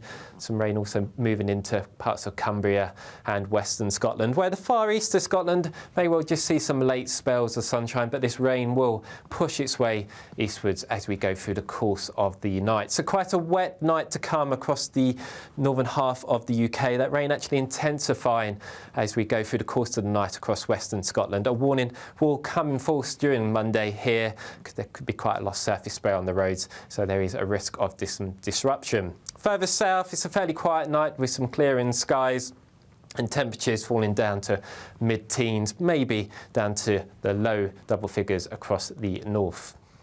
So we start Monday off, which is a bank holiday across Scotland, on a fairly wet note here. Also some further rain for Northern Ireland too. But further south, best of sunshine will be across the eastern half of England. Further west, there'll be a bit more in the way of cloud in the sky. But where we do see the sunshine, it's going to be feeling fairly hot. Temperatures potentially reaching 27 or 28 degrees down towards the southeast. That warm feeling inside from Boxed Boilers, sponsors of weather on GB News. Now to our great British giveaway. 30 grand, tax-free, in your bank. Well, it is if you win it. You've got to be in it to win it, though, so here's how. Don't miss out on your chance to win a whopping £30,000 in tax-free cash to spend however you like. It's extra cash that could really make a difference to your coming year. You could find yourself on that holiday you've always wanted to take, buy that treat that always seemed out of reach, or just send some of those day-to-day financial stresses packing. £30,000 could be yours. For another chance to win £30,000 in tax-free cash, text CASH to 63232. Text costs £2 plus one standard network rate message. You can enter online at gbnews.com/win. Entries cost £2. Or post your name and number to GB07, PO Box 8690, Derby DE1 9TT. UK only. Entrants must be 18 or over. Lines close at 5 p.m. on the 30th of August. Please check the closing time if listening or watching on demand. Good luck. Good luck. Oh, sorry, yes. I was going to say good luck. That would make your summer, wouldn't it? Oh, that'd be nice. Still to come, locals fight to rebuild the infamous Crooked House in South Staffordshire. We'll tell you more in a minute.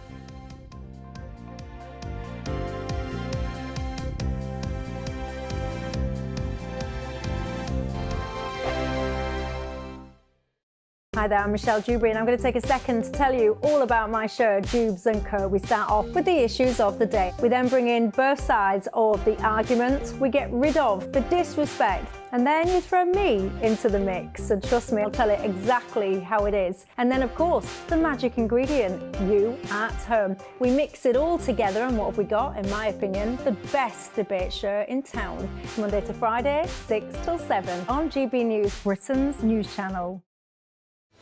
I'm Patrick Christie's. Every weeknight from 9, I bring you 2 hours of unmissable, explosive debate and headline-grabbing interviews. What impact has that had? We got death threats and the bomb threat and so on. As time passes, she could have said stump. You made my argument for me. My guest and I tackle the issues that really matter with a sharp take on every story. It went everywhere. Something practical could be done. Or I can become something different. Patrick Christie's tonight from 9 p.m. only on GB News, Britain's news channel.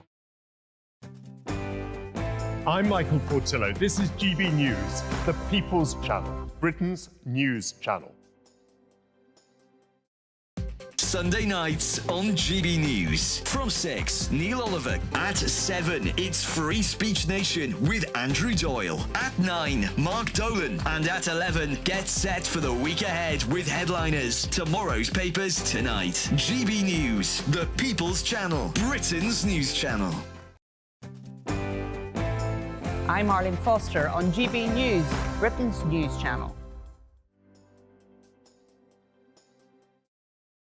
Join me, Neil Oliver, every Sunday night at 6 p.m. on GB News. And if an hour is not nearly enough for you, go to gbnews.com for special extended episodes online every Friday at 9 p.m, where we can truly get into the nitty-gritty of what's going on. GB News, Britain's news channel.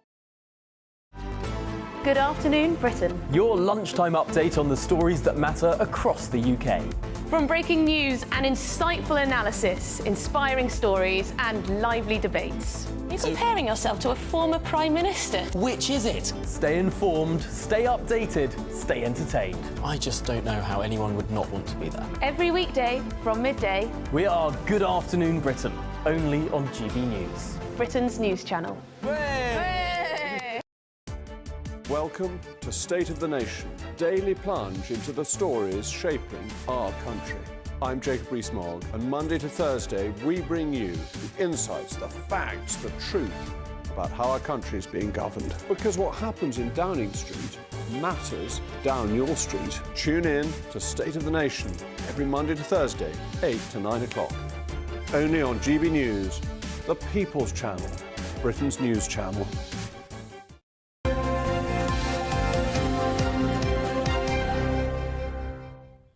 Now, this weekend, campaigners in Dudley are marking the first anniversary of last year's fire that saw the Crooked House pub burn down. The building, which was loved by many and dubbed Britain's wonkiest inn, had stood since the 1700s, but a suspected arson attack left it beyond repair. Our West Midlands reporter Jack Carson has been to meet those still fighting for it to be rebuilt. A year on from the tragedy which struck through the heart of this black country community. After standing for hundreds of years, the Crooked House pub near Dudley was destroyed by a suspected arson attack. 48 hours later, it was illegally demolished, leaving locals emotional. I wanted to bring my niece and my nephew. They're both 7 and 3, but they haven't got to see it. And you can say, oh, what if, but it's gone. You can see the outpouring of grief from people coming here, you know. It's like a death, you know. It hits us personally, you know. We are going to let this drop. We're going to fight every corner we can to get justice for what's happened here. In the months after, the community forged a campaign to get what was regarded as Britain's wonkiest pub rebuilt brick by brick. That included securing the bricks in the hope they'll rise from the ground once again. South Staffordshire Council served an enforcement order in February to force the owners, ATE Farms Limited, to rebuild the pub within 3 years. However, the planning inspectorate accepted the owners' request to postpone a public inquiry to deal with their appeal because of potential separate court action relating to the fire. 6 suspects have so far been arrested and released without charge, but Staffordshire Police say their investigations continue. Campaigners still visit the site regularly, and campaigner and local councillor Ian Sandall says the pub was about more than a place to drink. I mean, first and foremost, it was a pub. You know, it was a weird, wonderful, quirky pub, the likes of which you'll never see again anywhere else. And that was part of its charm. And because here in the Black Country, it's so renowned that there's a lot of emotional attachment with everybody. You know, it was built in 1765. That's 4 years before the birth of the United States of America. This place has been and seen the world change beyond belief. You know, so again, it is part of our heritage. It's a massive part of our black culture, history and culture. One of the people who's been instrumental in the campaign, Paul Turner, says the focus remains the same 1 year on. The way we see it, we want to be in there having a drink. We want it to be a pub again, and we're not sure of the route to actually get to that point. The first thing we've got to do is we've got to hopefully see the enforcement notice, the appeal fail, and the enforcement notice be basically what they've got to rebuild. And then once they've done that, then we've obviously got to work out where we go from there. For people in the Black Country, the demolition of the Crooked House pub felt like a direct attack on their history. 1 year on, this community feels a step closer to seeing it stand wonky once again. Jack Carson, GB News. Yeah, can they build it wonky? Oh, well, I don't know. Oh, they'd have to, because otherwise what's the point?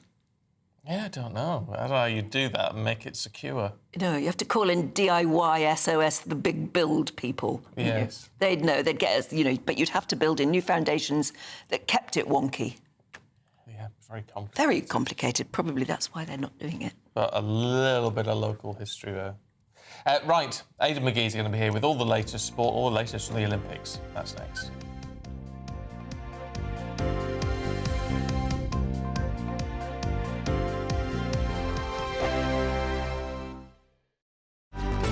Good afternoon, Britain. Your lunchtime update on the stories that matter across the UK. From breaking news and insightful analysis, inspiring stories and lively debates. You're comparing yourself to a former Prime Minister. Which is it? Stay informed, stay updated, stay entertained. I just don't know how anyone would not want to be there. Every weekday from midday. We are Good Afternoon Britain, only on GB News. Britain's news channel. I'm Andrew Pearce. This is GB News, the People's Channel, Britain's news channel.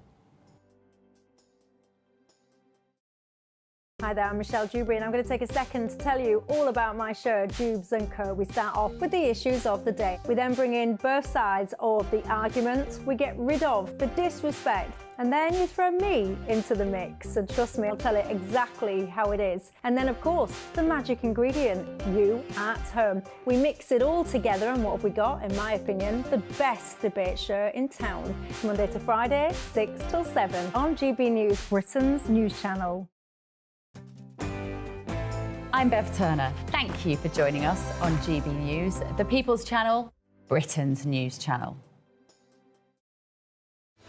I'm Patrick Christie's. Every weeknight from 9, I bring you 2 hours of unmissable, explosive debate and headline-grabbing interviews. What impact has that had? We got death threats and the bomb threats on. As time passes, She could have said stump. You made my argument for me. My guest and I tackle the issues that really matter with a sharp take on every story. Went everywhere. something practical could be done. Or I can become something different. Patrick Christie's tonight from 9 p.m. only on GB News, Britain's news channel. I'm Michael Portillo. This is GB News, the People's Channel, Britain's news channel. I'm Christopher Hope. From pop stars to politicians, I'll interview anybody in a pub who's got a political opinion. Join me every Friday on Spotify, Apple Podcasts, YouTube or gbnews.com, or wherever you get your podcasts. This is GB News, the People's Channel. Every Saturday, 10 till 12, we'll bring you all of the news that you need to know. We'll also remind you that there is so much to smile about. It's my favourite time of the week. I get to relax, enjoy some light-hearted stories, and let Ellie teach me about fashion too. That's Saturday Morning Live, every Saturday, 10 till 12. Only on GB News, Britain's news channel. We're proud to be GB News, the People's Channel. And as you know, we always love to hear your views. Now, there's a new way of getting in touch with us at gbnews.com/yoursay. By commenting, you can be part of a live conversation and join our GB News community. You can even talk to me, Bev Turner, or any of the members of the GB News family.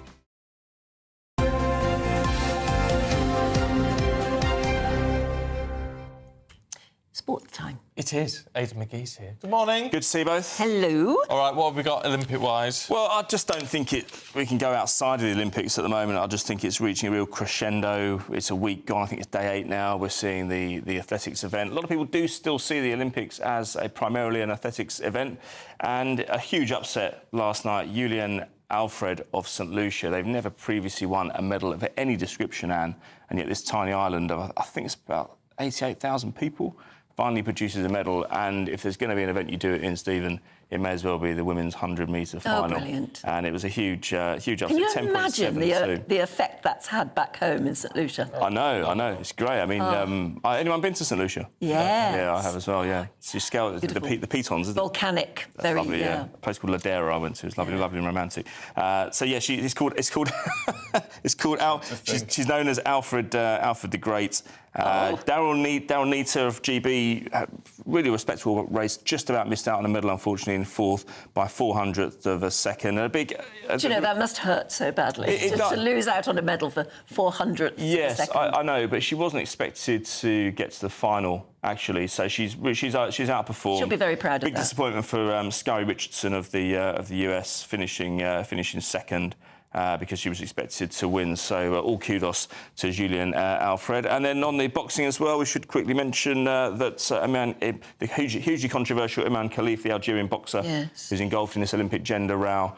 She got through to the semi-final yesterday against a Hungarian opponent. She'll face a Thai opponent on Tuesday, and that means she would guaranteed win a medal now. And she just briefly turned her back to journalists yesterday and said, "I'm a woman and I'll remain a woman." So you get all these stories coming out of the Olympics now, which is what we like about it. It may not necessarily be household names that we're used to covering week by week, but they're producing stories, there's no question about that. Oh, absolutely. We're all talking about it. We've got the tennis final today. We have indeed, yeah. So that's this morning. They're quite quick out of the blocks. It's a good day of events today, actually. We've got some shooting and equestrianism, but Djokovic and Alcaraz, I mean, that's a world-class event. You can't say we don't know who they are. Well, it's a replay of the Wimbledon final. It is. They're developing a late-stage rivalry. You know, Djokovic has already gone through Federer and Murray and Nadal. They were the eminent rivalries of his time. And now, just right at the tail end of his career, he's got one going with Alcaraz, a new kid on the block. Is the final for the Olympics still only 2 sets? Yes, it is. Yes, the best of 3. Yeah. So that's just how it is. But that's not uncommon. There's lots of big tournaments on the ATP tour that are best of 3. But you say it's best of 3. It's not really the best of 3. It's just 2 sets. No, it's best of 3. No, because if they get to the second set and they've got one each, they then do a playoff. What do you call it? You know what I mean? Penalties. A tie break.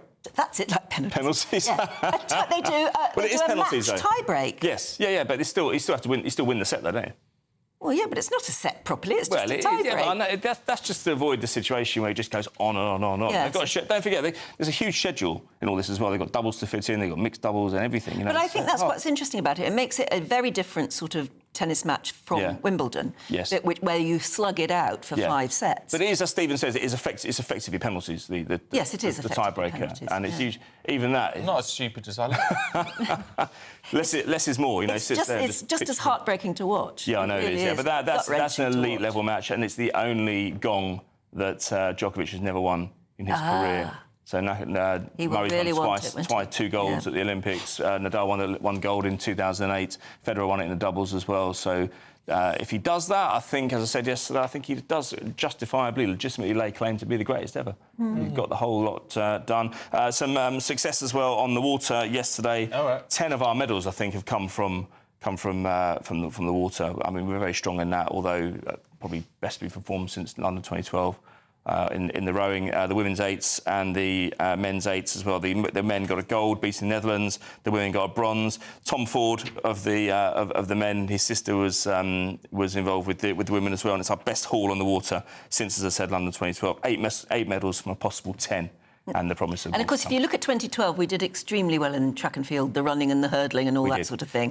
And that's going to come, hopefully. I mean, exactly. I mean, we've got the 100-metre final tonight, I think 20 to 9. So in the semi-finals, we've got Louis Hinchcliffe, who we mentioned yesterday, is coached by Carl Lewis. Jean-Noel Hughes as well, been knocking on the door for a while. He's involved. They've got to qualify. But in the heats yesterday, there was big disappointment for Jeremiah Azu because he was disqualified with a false start. And he complained about we mentioned it earlier on how you've got the concurrent situation of the track events going on while the field events are going on as well. So someone's doing great guns in the shot put or the javelin or whatever, it can sometimes get a reaction from the crowd, and he didn't hear the start. He did appeal, but to no avail, sadly. So disappointed in him. We've got the golf. Yeah, that's right. So final day. I don't care about Rory McIlroy when it comes to the Olympics because he is Ireland. Yeah. But he's in contention tonight, going into the final match or the final round with Tommy Fleetwood. He's the GB hope. Very cool head in the final analysis he does, and he's up against... Oh, that's right. And in the pommel horse yesterday, it was an Irish athlete who won gold. Lenihan, yeah, I know. And he was in tears. He was. Interestingly, he brought out the red hand flag, didn't he? When he should have brought out the GB, but... Oh. No, it's the Ireland flag, the tricolour. Yeah, it's interesting. Well, he was Irish. Yeah, I know. But it's just it didn't cause consternation, but I think a few people were a little bit surprised. Oh, it was lovely. And Max Whitlock as well, missing out in the gymnastics. Max Whitlock did awfully well. And very, very emotional at the end of it, saying, "I'm no longer a gymnast." That's the end. That's the end for him.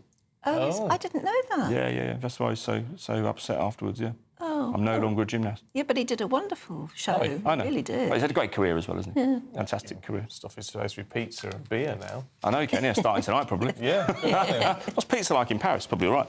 Oh, I would have thought so. How could it not be?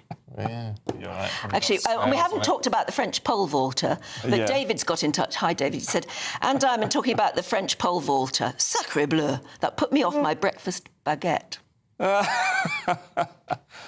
so you have to have a lot of skill to do that. Got to be the full package. OK, all right. Just in case you don't know what I'm on about, the French pole vaulter, have a look online. It's gone viral. We're going to get in so much trouble. Oh, no, sorry. No, we're not. We're going to take a quick break. Still to come, we'll be looking through the papers. We didn't show it.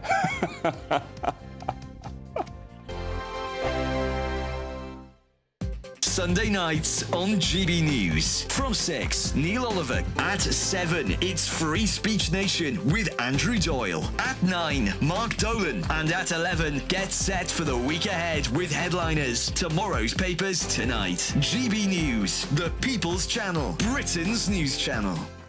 Patrick Christie's Tonight. Weekdays from 9 p.m. Should Prince Harry have accepted an award named after a US war hero at a glitzy ceremony last night? People begged him not to, but he did it anyway. It's time for tonight's head-to-head. Well, Prince Harry paid tribute to the eternal bond between mother and son as he appeared alongside his wife, Meghan Markle, at the glitzy ESPY Awards, dubbed the Sporting Oscars last night. The Duke accepted the Pat Tillman Award, named after a US war hero, for his Invictus Games work. But Harry's decision to accept the award was shrouded in controversy after more than 76,000 people signed a petition demanding he reverse his decision. Well, speaking last night, Harry paid tribute to Pat Tillman's mother, Mary. But that comes after Mary Tillman slammed his decision to give Prince Harry the gong, saying, "I am shocked as to why they would select such a controversial and divisive individual to receive the award. There are recipients that are far more fitting. These individuals do not have the money, resources, connections or privilege that Prince Harry has." So tonight I'm asking, should Harry have actually accepted the award? Let me know your thoughts. Go to gbnews.com/your say. Tweet me at GB News and make sure you take part in our poll. But going head-to-head on this now, a former Royal Butler, Grant Harold, and the journalist and broadcaster, Laurie Turner. Thank you very much. Great to have you both on the show. Laurie, I will start with you. I mean, the mother didn't want Harry to have it, but he did it anyway. What do you think? I just think it's incredibly tone deaf. He seems to have an amazing ability to not read the room. It wasn't like this was a surprise because the opposition to him getting this award had been growing. So he had the chance to say, actually, I hear what you're saying. I'm not going to accept the award. But he didn't. GB News, the People's Channel. If you want your news to be straight talking... This is the nightmare for the Conservatives again. Down to earth. It's not just Nottingham where this is happening, is it? And most importantly, honest. Hard-working, middle-class taxpayers, they'll get their book thrown at them. Then catch me, Martin Daubney, Monday to Friday, 3 till 6 p.m. on GB News, Britain's news channel. Join me, Nana Akweer, for an informative, interactive news programme with a difference. It's fun. It's true. You're not wrong. No one will be cancelled. Lovely. Join me from 3 p.m. every weekend, only on GB News, Britain's news channel.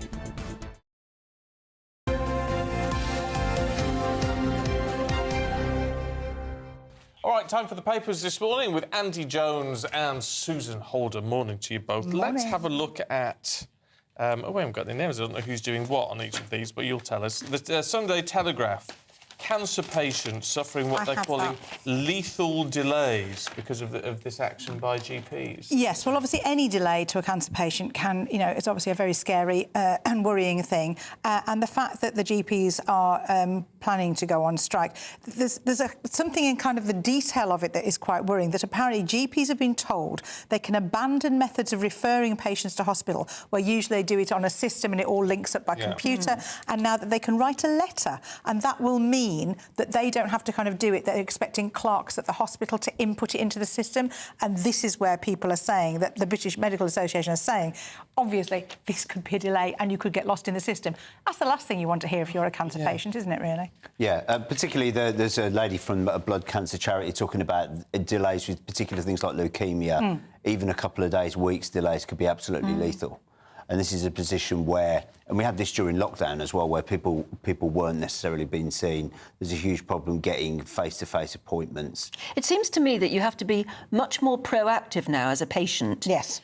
Persistent. At a time, very persistent. At a time when you're vulnerable. And also have somebody with you, because they I think are that's your what you need. You advocates. need somebody strong with you who'll stand up for you. You do. I've been that person, and you do need to have that, and you do have to suddenly kind of ask a lot of questions. I'm quite good at asking a lot of questions, and I mean, sometimes that can be annoying. But when it's somebody's life, I have to say, as the patient, you're taking in this awful information that you're ill in the first place, and that you've now got to go and see a specialist or whatever. But you shouldn't have to take on the burden of having to think, I've got to ring the hospital, I've got to speak to the, I've got to get through all the red tape that I've now got to get through with nothing more than a GP's letter. And the one thing I would say to anybody who's with somebody who's getting kind of any kind of news like that is get yourself a notebook and take the notebook and keep the notebook with you at all times. Yes. Because it's really, really... Because you also are over... But it also gives you something to do and focus. But you need to. There's so much, and you are passed around from pillar to post quite a lot, even when things are working well. They don't have the same set of notes, even though they should have your case file. Very often that you speak to somebody and you've told sort of 3 different specialists, and then you go to the 4th one and they've got no idea. They're and they say, nothing's been sent through to us. Yes, they do. They always say that. Your stuff. And the other thing is you're sort of subconsciously desperate for good news, aren't you? Everyone wants to hear good news, your family wants to hear good news, and so you present yourself and then you don't hear anything, and then you say, oh, well, there's probably nothing the matter, and you go on with your life. And I think don't be afraid to say to the doctor, do you mind if I just record this? That's a good idea. Which I did, and all of them were fine about it. But I just thought, because when you get home and you're sort of still shaking and you think, what just happened? Absolutely. What did they say? Yeah. At least you can hear it back. Yeah, and we've been in hospital once, me and my husband, and we've got back and had a conversation, and he has remembered things completely different to how I have. Yeah. And you have to check the notes or make another phone call. But for this to be a situation now coming out of a GP strike, when these people have taken the Hippocratic Oath, do no harm is their mantra, and I mean you really have to. I know, there might be things that they want to kind of make a point about, but people's health is not something you can play with. No, I would agree on that. Right, in the Mail on Sunday, I'm throwing this to you, Andy. I hope it's yours. Why are men stupid? Well, that's a big question. Generally, why are you asking him? When it comes it's a very short show. We haven't got long enough to do. When it comes to sat-navs. Yes, so a study... I mean, this is... Come on, fella. So let's give it the fair headline. So why men should steer clear of sexy sat-navs. Now, I don't know about you, if you've been in a car recently, you may notice that the sat-navs don't just have a robotic voice. Some of them have these very caramelly, delicious tones of sort of seductive women. And they make your journey more interesting. But research at a university in Shanghai has found that men who are driving with a slightly disarming or distracting sat-nav are far more likely to have a road accident. Well, that's sort of not surprising in a way. No, it's not. What it is, it's a way of men who have driven badly or got themselves into trouble blaming a woman who isn't even there. That is what's happening there. That's very interesting. That's what they're doing there. Oh, it was the female sat-nav. No, it wasn't. But they haven't said that. But also define a sexy voice. But they haven't said that the men blame the sat-nav. They have just said that those that purchase these sat-navs well, somebody's blaming are more likely to have an accident. But are also men who have a sexy sat-nav, are they more likely to not be paying attention because they're looking at other women as they drive along? Because they like it, because they're into that kind of... But what is a sexy voice? When we looked at it, it actually said high-pitched. Now, I always thought for women, like that, you said the Cadbury's caramel advert, hi there, what do you... I thought that Joanna Lumley, something with a lower register for women was meant... Although you do know who did the sexy voice for the Cadbury's caramel advert, don't you? Do you know whose real voice that is? No. You'd never guess if you don't know. Go on. Miriam Margolyes. Really? Miriam Margolyes did the voice for the Cadbury's Caramel Bunny, which is always hailed as the sexiest voice. She's a very good actress and obviously can adapt her voice. But Miriam Margolyes. Well, I will say, I will say that the sat-nav is one of the few things that listen to me, so I find that attractive anyway. So it's a does woman it answer that you listens back? to me. So, and it does answer me back, which is... If you want to keep sharp as well, switch it to French or Spanish. Oh. I find that quite challenging. I'm more likely to crash the car. Do you if get it's in lost French often, Anne, is what I would like to know. Yeah. Straight motorway all the way to my house.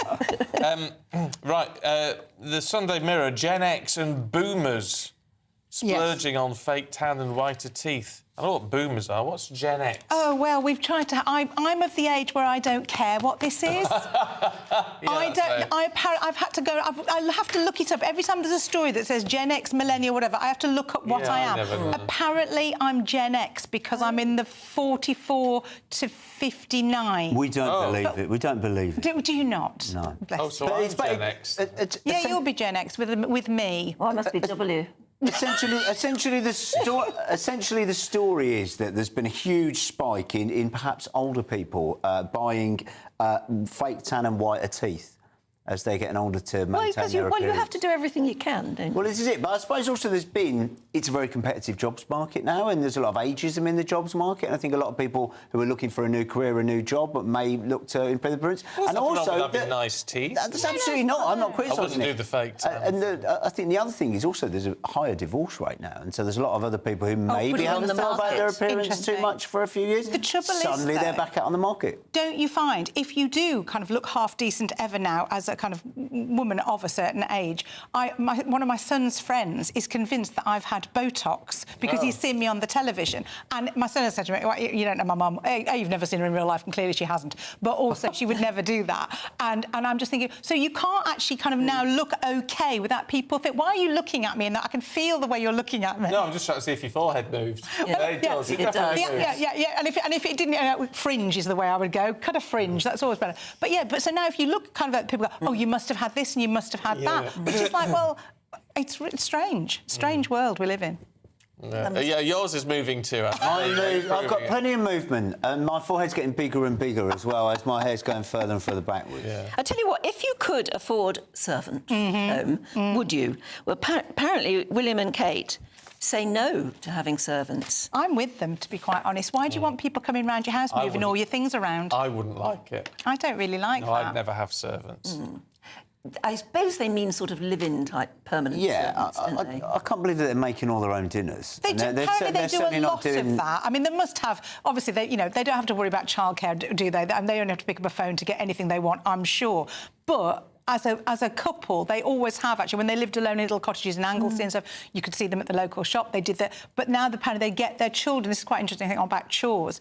Do children now... Are they expected to do chores? Do you get them to lay the table or wash up or load the dishwasher or do their own ironing? And I do think it's... If you're bringing up a child who's going to be king one day, do you make him do his own ironing or load the dishwasher? I think you should. I think you probably should. I'm not sure it'll ever be useful because, apparently... I mean, and I don't think the king is of the same... They get an understanding of it. I mean, the last thing you want to do is an important royal engagement and someone talks about doing the ironing or something and they don't know what they're talking about. I think having familiarity with the general public and some of the... And I think our royal family are very good at that, of knowing about kind of things that go on in the world, actually. Well, he will one day go to probably one of the top public schools where they are made to do their own stuff. Okay. And there is nothing more attractive than somebody sitting around clicking their fingers. I have to say, that's not a good look for anybody to go, oh, can you just... Really not. But also security. I can't believe that they're going down the shop to buy a pint of milk and that sort of thing. It's no well, the staff Queen always used reason. to when she was up in Balmoral, didn't she? She used to get in the Range Rover with her headscarf on and drive off to the corner shop. Because it's unexpected, actually, it's probably one of the safest things to do, because people, you're kind of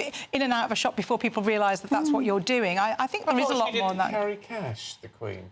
Well, there must have been Scotland. something in a handbag. Yeah.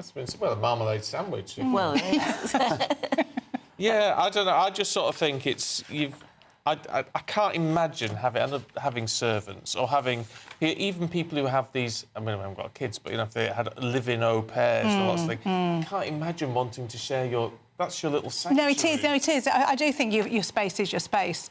But did you get your children to do chores? You got boys. Were they good at kind of doing that? We had live-in nannies as well. Yes, absolutely, and they were all wonderful. Wonderful. Oh, I couldn't. I like to wander about. But you still do. Charm and all well, you can't. That's something you really can't do. But you do have your own space. If they're good at what they do, they understand that too, and they have their own space. Well, I'll need to earn a lot more money before I can even consider it as a problem. I'd like a live-in nanny now. I haven't got any kids with me. Oh, there you go. Right, we're out of time. Thank you both. Let's get a check on the weather. A brighter outlook with Box Solar, sponsors of weather. on GB News. Hello there, welcome to your latest GB News weather forecast on the Met Office. Well, today most of us should see some sunshine, but it's not quite the case for all of us. Northern Ireland seeing quite a wet start with some cloud here. That rain also moving into parts of western Scotland, maybe at times Cumbria too. But away from this zone, it should be largely dry. Best of sunshine will be across the south. And in the sunshine, feeling pleasant enough, highs reaching around 21 to 23 degrees. But under the cloud, in the wind and rain across Northern Ireland, I think feeling fairly disappointing for the time of year. So as we move into the evening, it's going to be a fine end to the day really across southern parts of the country. Some late spells of sunshine to enjoy here, and again in the sunshine I think it still will feel fairly warm. But as we move further north, we start to bump up into this area of cloud and rain. The rain quite heavy for a time across Northern Ireland. Some rain also moving into parts of Cumbria and western Scotland, where the far east of Scotland may well just see some late spells of sunshine, but this rain will push its way eastwards as we go through the course of the night. So quite a wet night to come across the northern half of the UK. That rain actually intensifying as we go through the course of the night across western Scotland. A warning will come in force during Monday here because there could be quite a lot of surface spray on the roads, so there is a risk of some disruption. Further south, it's a fairly quiet night with some clearing skies and temperatures falling down to mid-teens, maybe down to the low double figures across the north. So we start Monday off, which is a bank holiday across Scotland, on a fairly wet note here. Also some further rain for Northern Ireland too. But further south, best of sunshine will be across the eastern half of England. Further west, there'll be a bit more in the way of cloud in the sky. But where we do see the sunshine, it's going to be feeling fairly hot. Temperatures potentially reaching 27 or 28 degrees down towards the southeast. That warm feeling inside from Boxed Boilers, sponsors of weather on GB News.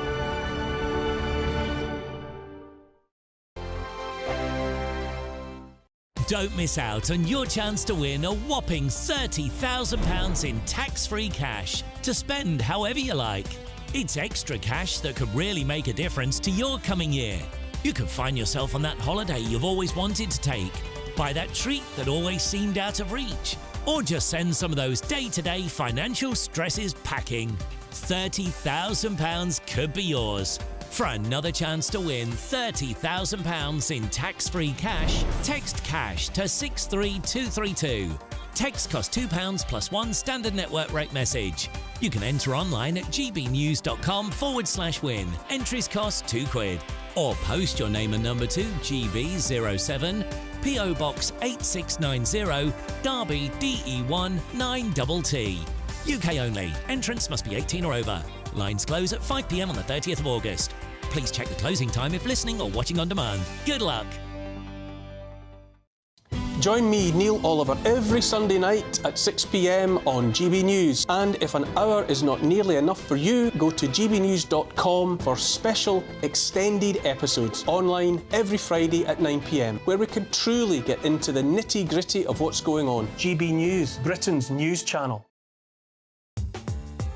I'm Christopher Hope. From pop stars to politicians, I'll interview anybody in a pub who's got a political opinion. Join me every Friday on Spotify, Apple Podcasts, YouTube or gbnews.com, or wherever you get your podcasts.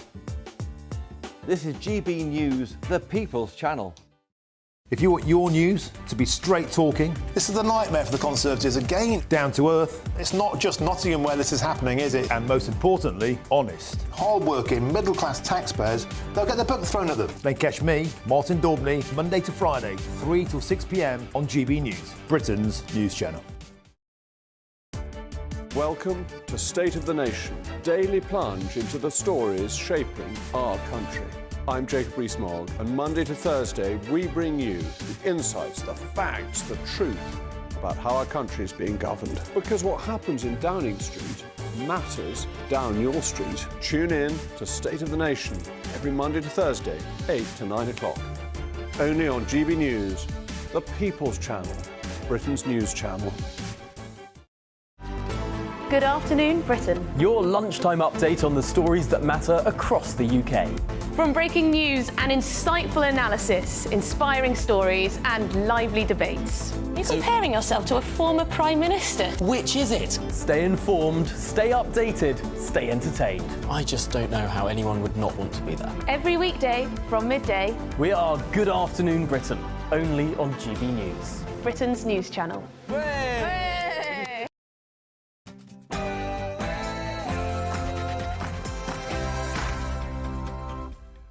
Good morning to you. Anarchy on our streets. Locals forced to flee as riots spread through Britain. While the police prepare to deploy 4,000 extra officers, courts are told to open 24 hours a day. And Home Secretary Yvette Cooper warns rioters will pay the price. We've been clear to the police that they have our full backing in taking the strongest possible action against perpetrators. Anyone who engages in this kind of disorder needs to be clear that they will pay the price. Also today, how tough is Trump? The former president's son tells GB News his father is fragile after the assassination attempt, but he also shares a family mantra. He always looked at me, he goes, Eric, no drinking, no drugs, no smoking. Okay, let me say that again. No drinking, no drugs, no smoking. You better do well in school, right? And that's how we always went off. Could Harry and Meghan be royally ruffled, after the former President Trump said he would happily deport them back to the UK if he got elected in November? Should the NHS embrace weight loss jabs like Ozempic? That's our discussion this morning after a study found weight loss shots could help millions of us get fit quick. And locals demand Britain's wonkiest inn is rebuilt 1 year after a mysterious fire burned down the Crooked House pub. The boxer at the centre of the Olympic gender row guarantees herself a medal and then says, I am a woman. Elsewhere, it was a mixed day for Team GB. More success on the water for our rowers, but disappointment for Dina Asher-Smith, who failed to make the women's 100-metre final. Good morning. It was a fresher night for most of us last night, and today offers some sunshine. And in fact, temperatures are on the rise again for some of us. Find out more in a little bit. Morning to you. It's just gone 8 o'clock. I'm Stephen Dixon. And I'm Ann Diamond, and this is GB News Breakfast.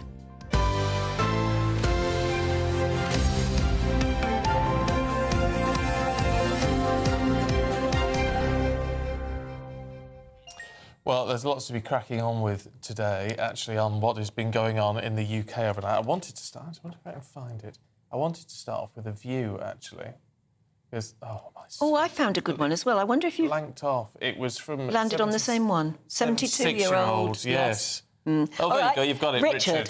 He says, I'm 76 years old and I've just retired for the 4th time. I've worked all my life, never claimed benefits and always paid my taxes.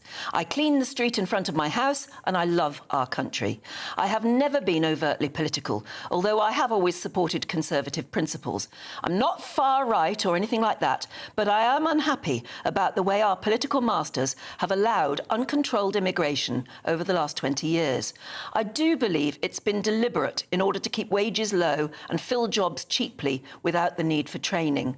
I've been saying for many years that eventually the normally patient and welcoming British public will show their dissatisfaction with the situation.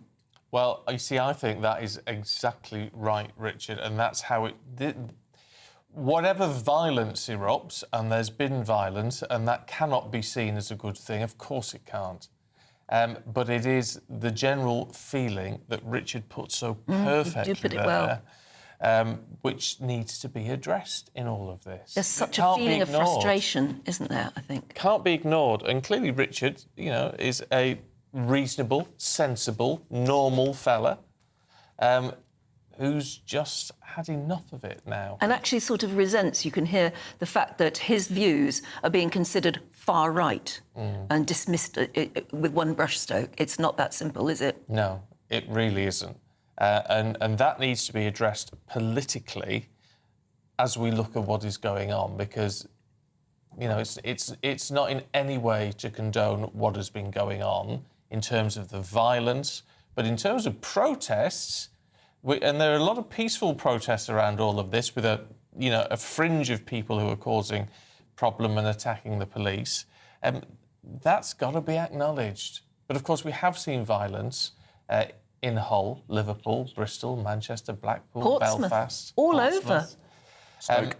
Yeah, and Stoke as well, yeah. I mean, more than 90 people have been arrested. Police officers have been injured as well. So, I mean, obviously that cannot be a good thing. Late last night, ministers were locked in talks with the judiciary to make courts sit for 24 hours, 7 days a week, I think, to fast-track sentencing. And the Prime Minister has told police they've got full backing to take all necessary action to keep our streets safe from thugs, he said, who sow hate. Well, joining us now from the Home Office is GB News reporter Adam Cherry. Morning, Adam. I mean, have we heard any more from anyone in government about whether they're going to recall Parliament and debate this, whether they're going to cancel their holidays and actually address some of these issues? What are they saying? We haven't heard any confirmation on that yet. As you say, there are ministers taking holidays soon, including the Prime Minister next week. He may need to get refunds on his plane tickets if these riots continue. Now, last night, the Prime Minister, the Deputy Prime Minister, Home Secretary and others met with senior figures in the judiciary to figure out what comes next. And then we heard directly from the Home Secretary, and this is what she had to say just yesterday. Take a listen. Well, criminal violence and disorder has no place on Britain's streets. We've been clear to the police that they have our full backing in taking the strongest possible action against perpetrators, including we're making sure that there are more prosecutors, there are sufficient prison places, and also that the courts stand ready, because anyone who engages in this kind of disorder needs to be clear that they will pay the price. So what that means in practice is triggering what's known as the additional courts protocol. This is a familiar technique known to Keir Starmer because in 2011, during the summer riots in London and in other cities, it was triggered then, and it was an effective way, ultimately, of quelling the unrest. Keep the courts open 24 hours a day and move through the deluge of people arriving in custody. Obviously, there are still deep problems and you need more police on the ground, which is what's being promised as well. There's also the issue of what you do with people once they're in custody and if they're ultimately charged, because, as we know, there are limited prison spaces, and in just a few weeks, the Prime Minister's going to have to sign off on plans to release thousands of prisoners early, so that's a problem for another day. But clearly there's a lot to grapple with just a month into this new government, and going on holiday a week in is perhaps not the best idea. There are some figures on the opposition benches saying we should recall Parliament. Parliament went into recess last Tuesday. The likes of Priti Patel saying we should be debating this immediately. And those calls will grow if this doesn't stop. And you can feel the political pressure on the Prime Minister and Labour acutely just by looking at the opinion polling in the last 24 hours. New poll by Opinion showing that the Prime Minister's personal polling has gone from 19% approval to 3% in just 2 weeks. So already the honeymoon period is well and truly over, guys. Yeah, it would seem so. Adam, thanks very much indeed. It's such a shame when you see the Sunday papers with terrible headlines like that. I mean, anarchy, says The Sun on Sunday, the Sunday People, day of shame on our streets, and the Daily Mail saying it's a summer of discontent. And it's all well and good, Yvette Cooper saying she's going to crack down on all of this, and I'm not criticising her for that, actually, because this level of violence cannot be allowed. Of course it can't. It is against the law. However, how do you do that if you're not addressing these other issues, as Richard raised? And already, Jan in Dorset saying, bravo, Richard, you hit the nail on the head. Deborah Betts says, get Richard a meeting with Keir Starmer. Because actually, someone like Richard, who's 76 and, not far right, but has seen this coming for a long time because people are fed up with uncontrolled immigration. Actually, that's exactly the sort of person Keir Starmer and Yvette Cooper should be sitting down and having a discussion with and trying to work out, understand that feeling, that sentiment. It's very easy, isn't it, for a Labour government, I guess, and anyone on the left wing, such as, for instance, the Sunday People this morning, underneath that big headline, Day of Shame on Our Streets, they say, far-right thugs clash with police across Britain. It's too easy for the left to dismiss this as far-right groups Yes. and far-right thuggery. It goes much deeper than that anyway. Sean in Cumbria says enough is enough. We have to stand up against our politicians, not attack the police. I'm 70 and terrified of what is happening to our country with mass uncontrolled immigration. Well, the politicians may or may not agree with what Sean has to say, but it's a legitimate view. But this government has only been in power for 3.5 weeks. Oh, yeah. I mean, what were they meant to do? So there is an argument that you could blame the last government for a lot of what we're seeing too. Oh, yeah, absolutely.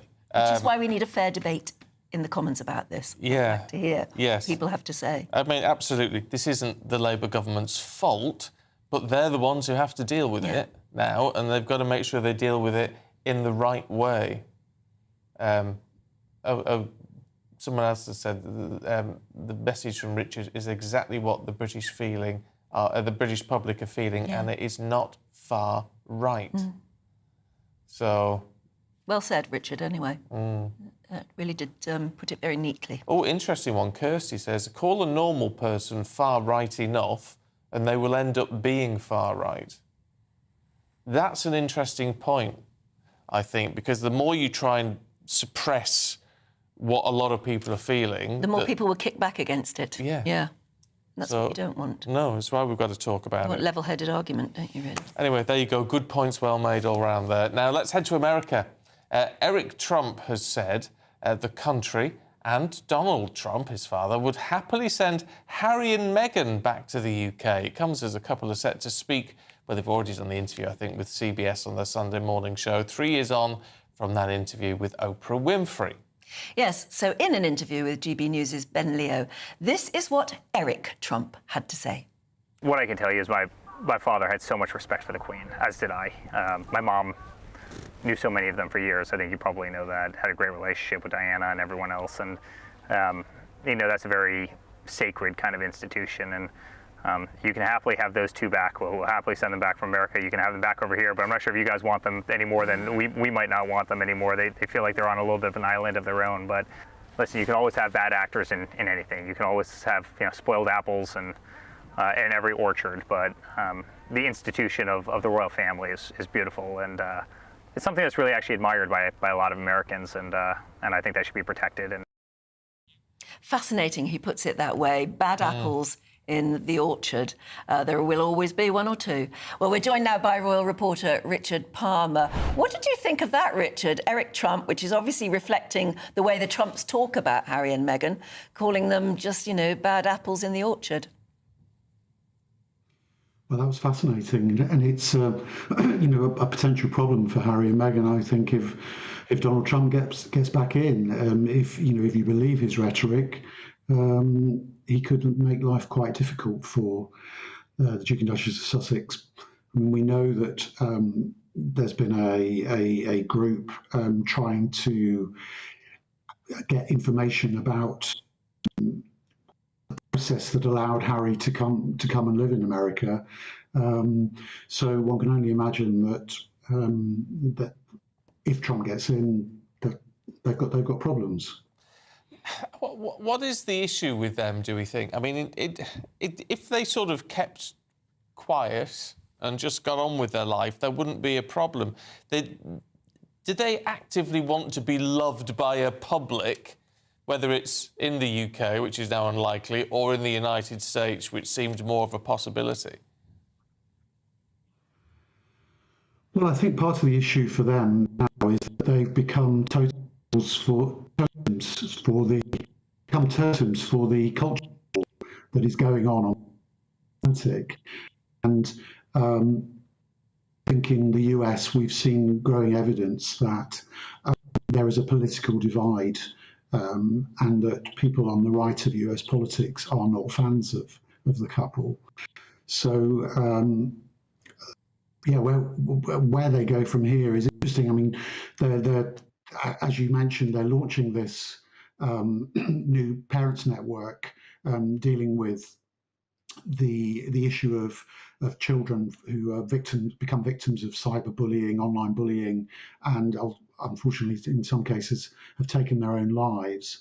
It's an issue that we're very familiar with on this side of the Atlantic as well. We've had cases like Molly Russell and you know, other teenage girls and others, other children taking their own lives.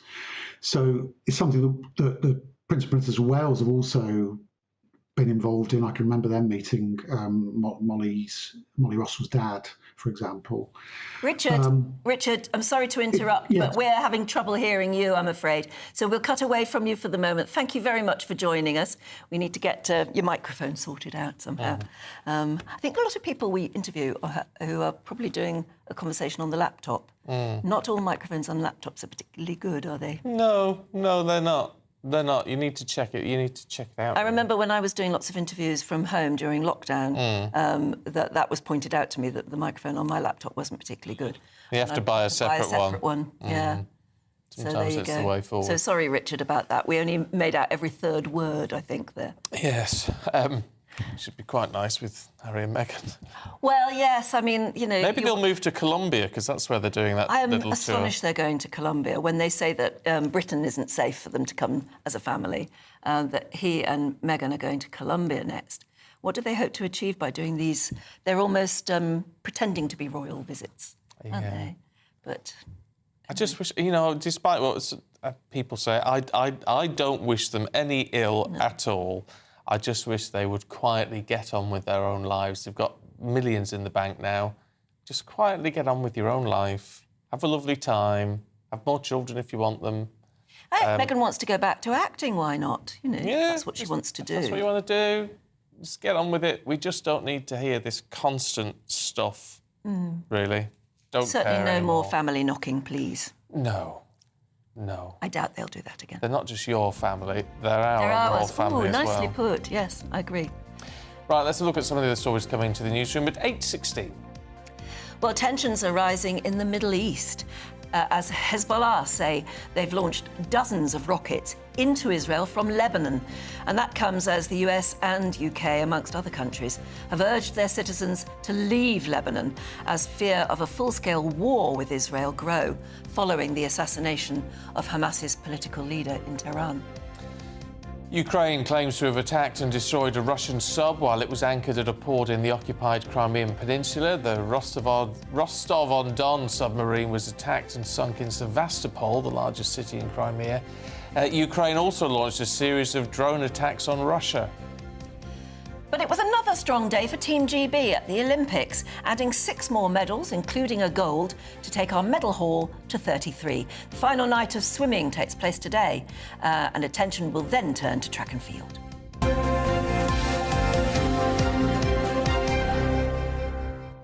Right, thankfully I get to take a short break now because my voice is going. I think I've got COVID.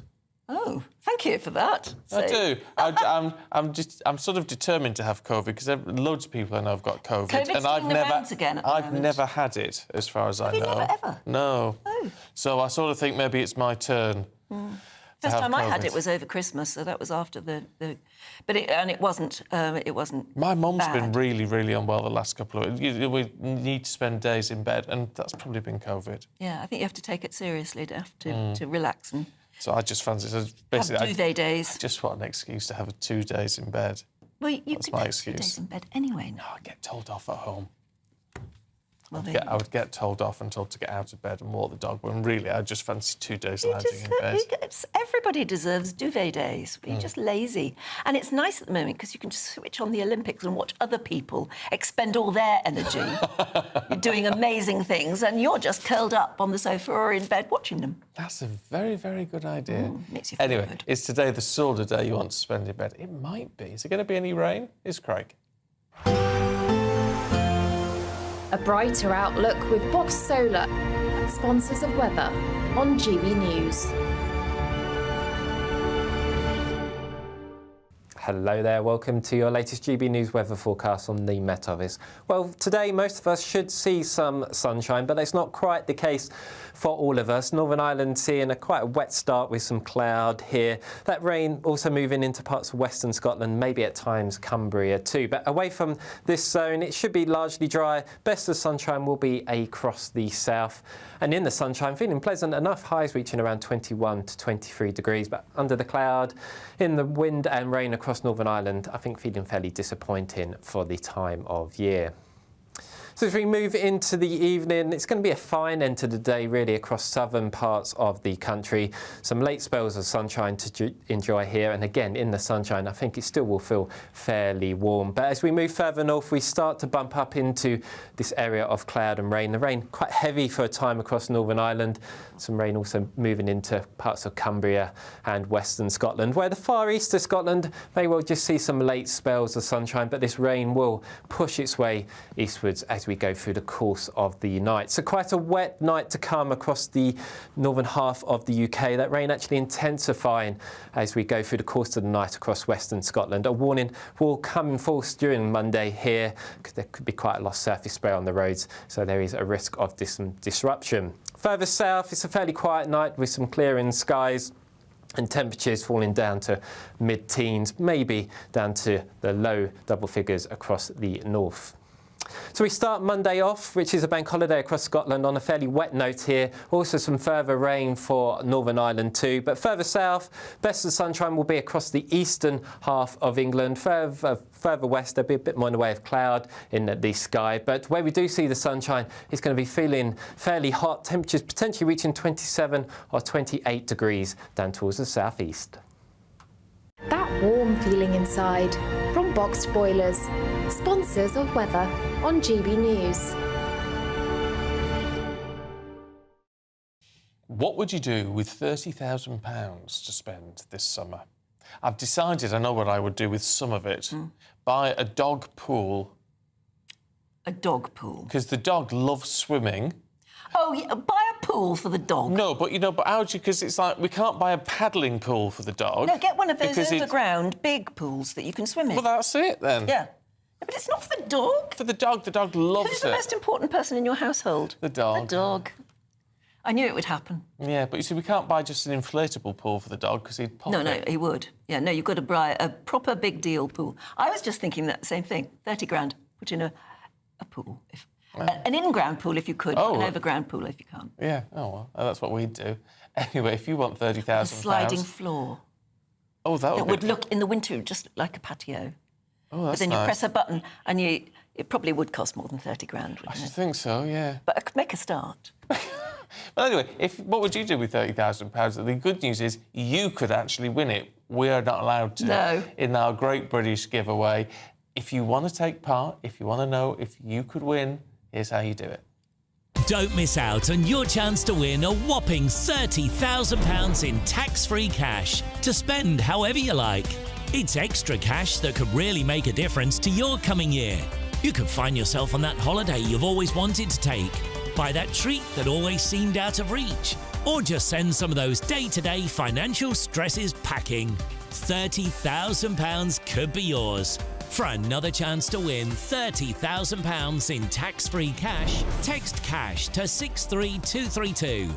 Text costs £2 plus one standard network rate message. You can enter online at gbnews.com/win. Entries cost £2.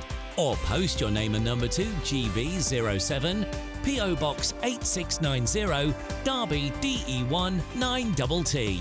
UK only. Entrance must be 18 or over. Lines close at 5 p.m. on the 30th of August. Please check the closing time if listening or watching on demand. Good luck. Now, these weight loss jabs, Ozempic, Wegovy, Saxenda, and there are a couple of other names that I don't really know, but they're all basically the same sort of drug, have amazing side effects. They've found that, I mean, they were originally brought out as diabetes drugs, weren't Type they? 2 diabetes stuff. They found that they can be very useful in somebody who simply needs to lose weight. Now they're finding that there are other pluses to them as well. So we're asking in the next few minutes, should they be available to really anyone who feels they could benefit from them on the NHS? That's next.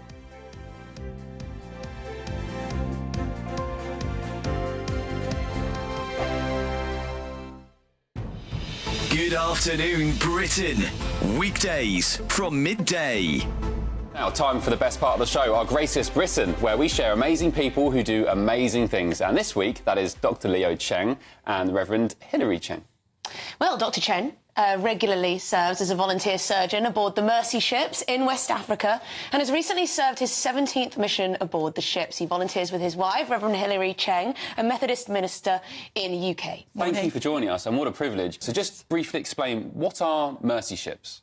Well, Mercy ships provide world-class surgery on the ship, and the ship then sail to these poorest of the poor country because there's no infrastructure to get road or rail there.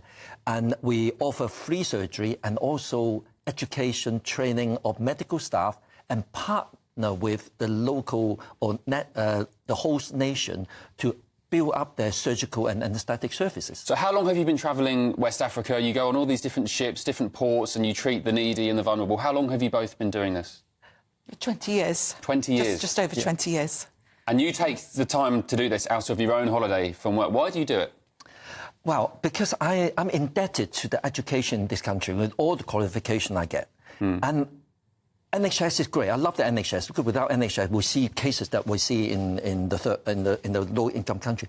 And I want to make use of my hand to help those people who have no way of helping themselves. Because the tumours, the deformities, not just a physical ailment, but it's being ostracised and die early, commit suicide because they've been ostracised by their family. When you're on the ship, you are seeing the very worst that the country can offer. I find it a great privilege to work alongside these people. GB News, the People's Channel. Join me, Camila Tomy, for a frank and honest discussion with those in power that cuts through the spin and gets to the heart of the issues shaping our nation. You haven't confirmed that you want to stand as leader, but you haven't ruled it out either. This report basically says that he's not fit to stand trial. Is he indecisive?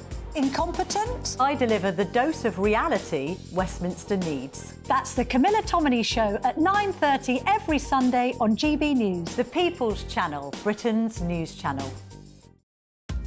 Are the newspapers getting you down? My wife didn't divorce me that month. Struggling to separate the wheat from the chaff? I know that it's a bit of a circus at the best of times.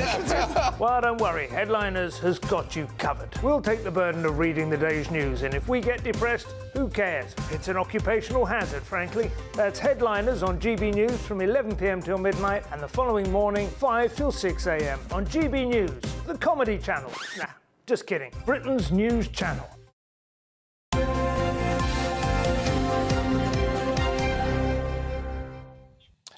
Just on the dogs, swimming pools, Yes. Lady Esther McVeigh has been in touch. Oh, is she an expert on swimming pools? and dogs? Well, yes. Morning, Esther. She's a cheaper option for you because, of course, she was Secretary of State for Common Sense. True. It's a heck of a burden. Yes. It's a burdensome name. It is. She said, buy a garden sprinkler and let your dog run in and out of it. Yeah, but that's not as luxurious as a pool, is it? Well, no, but that'd be a good idea. Saying that, though, Esther, we did have the hose pipe out last night just doing the garden, and the dog ran away from it. Yes, and my dog doesn't like the sprinkler either. But he might be all right But with also the there'll be a sprinkler. hose pipe ban anyway, wouldn't there? Sooner or later there'll be a hose pipe ban. As soon as it starts raining, there'll be a hose pipe ban, because that's always the way. But thank you, Esther. Great idea. A bit of common sense there. It's definitely worth a try. Now, let's talk about these weight loss injection jab things. They're on the rise at the moment with the discovery of more benefits from them. Yes, I mean, their studies suggest they can tackle type 2 diabetes. They were invented, actually. that's what they were for. They were created for type 2 diabetes, and then the weight loss thing was just a side effect, so they were repurposed for that. But apparently, they can also improve fertility and even help you quit smoking. Now, you wonder whether those benefits are simply because people are losing weight or whether they would work on skinny people. I don't know.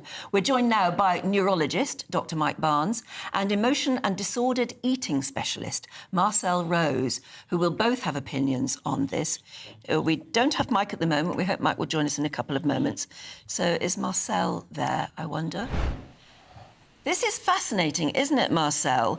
That that something that was invented to help tackle type 2 diabetes appears to have other benefits that we never even thought of. Yes, and clearly there are some benefits, but My issue is really that working with people who struggle with disordered eating is that they become extremely seductive, and it can be quite dangerous that people are managing to get hold of these medications when they're perhaps underweight or a regular, what's considered a normal BMI range. And there are a number of side effects that we know about, and I think we have to be very careful and take a considered approach. And I understand why people are desperate to get hold of them with the weight stigma in society, etc. So I think people are desperate, but we need to just take into account the side effects. Now, the longest term trial that I'm aware of that's been done is 2 years. That's a trial that's been funded by Novo Nordisk, which are the producers of Wegovy and Ozempic.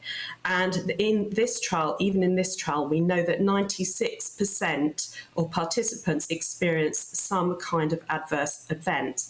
Now, some of those were serious. We know that some of them are less serious, but still, many people can't necessarily continue taking them because of these adverse events. That many of the side effects are stomach problems, diarrhea, constipation, vomiting, nausea, etc. So people discontinue them, and as soon as the drugs are discontinued, we know from the studies that the weight is regained. And from what I'm seeing with clients who have come to me, people who have come to me following being on these medications, the weight's regained, but also the cravings and the thoughts around food has skyrocketed after taking them. So I think there needs to be a very considered approach. We also don't know what nutritional deficiencies are occurring, because one of the things that happens when you're on this medication is that you actually stop wanting to eat. So, you don't eat as much, you lose interest in food.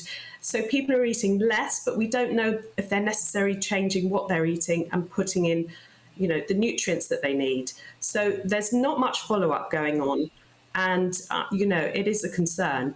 The problem is, look, someone like you and sensible people, really, will always say, you've got to tackle these eating problems in the right way. The problem is people forever have been looking for the magic pill, the magic bullet to sort this out.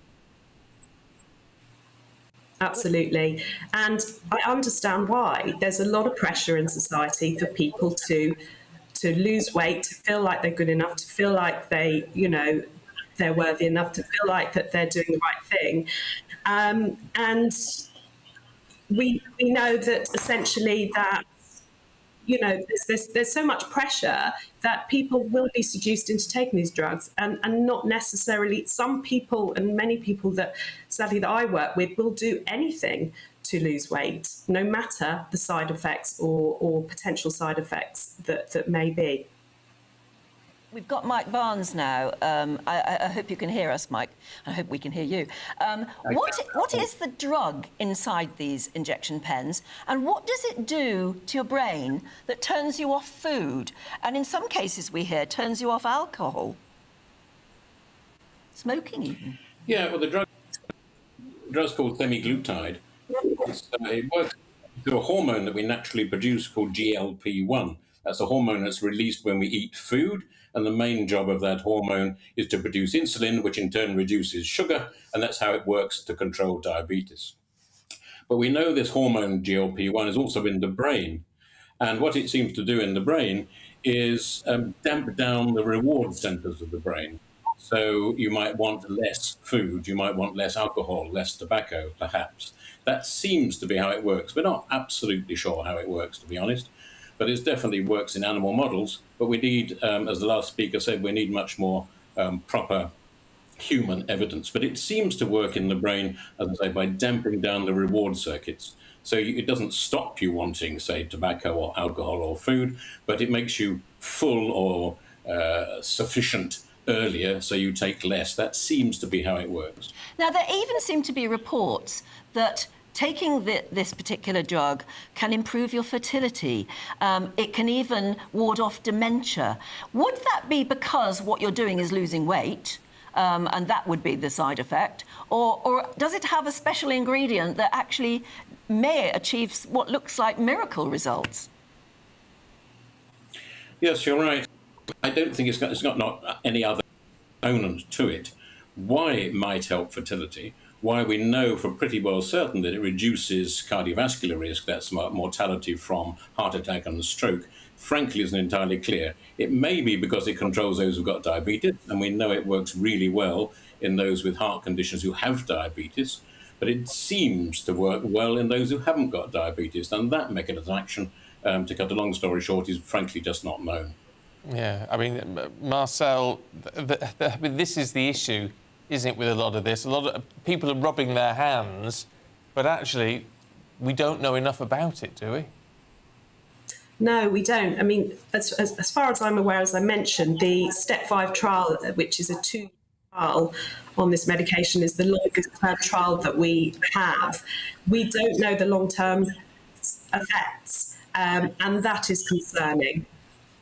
OK. Marcel, Mike, good to see you both this morning. Thank you very much indeed. I mean, more research is needed, but you can see why people are clamouring to take it. And a lot of celebrities have been on it because they've bought it sort of over the counter where you in places where you can.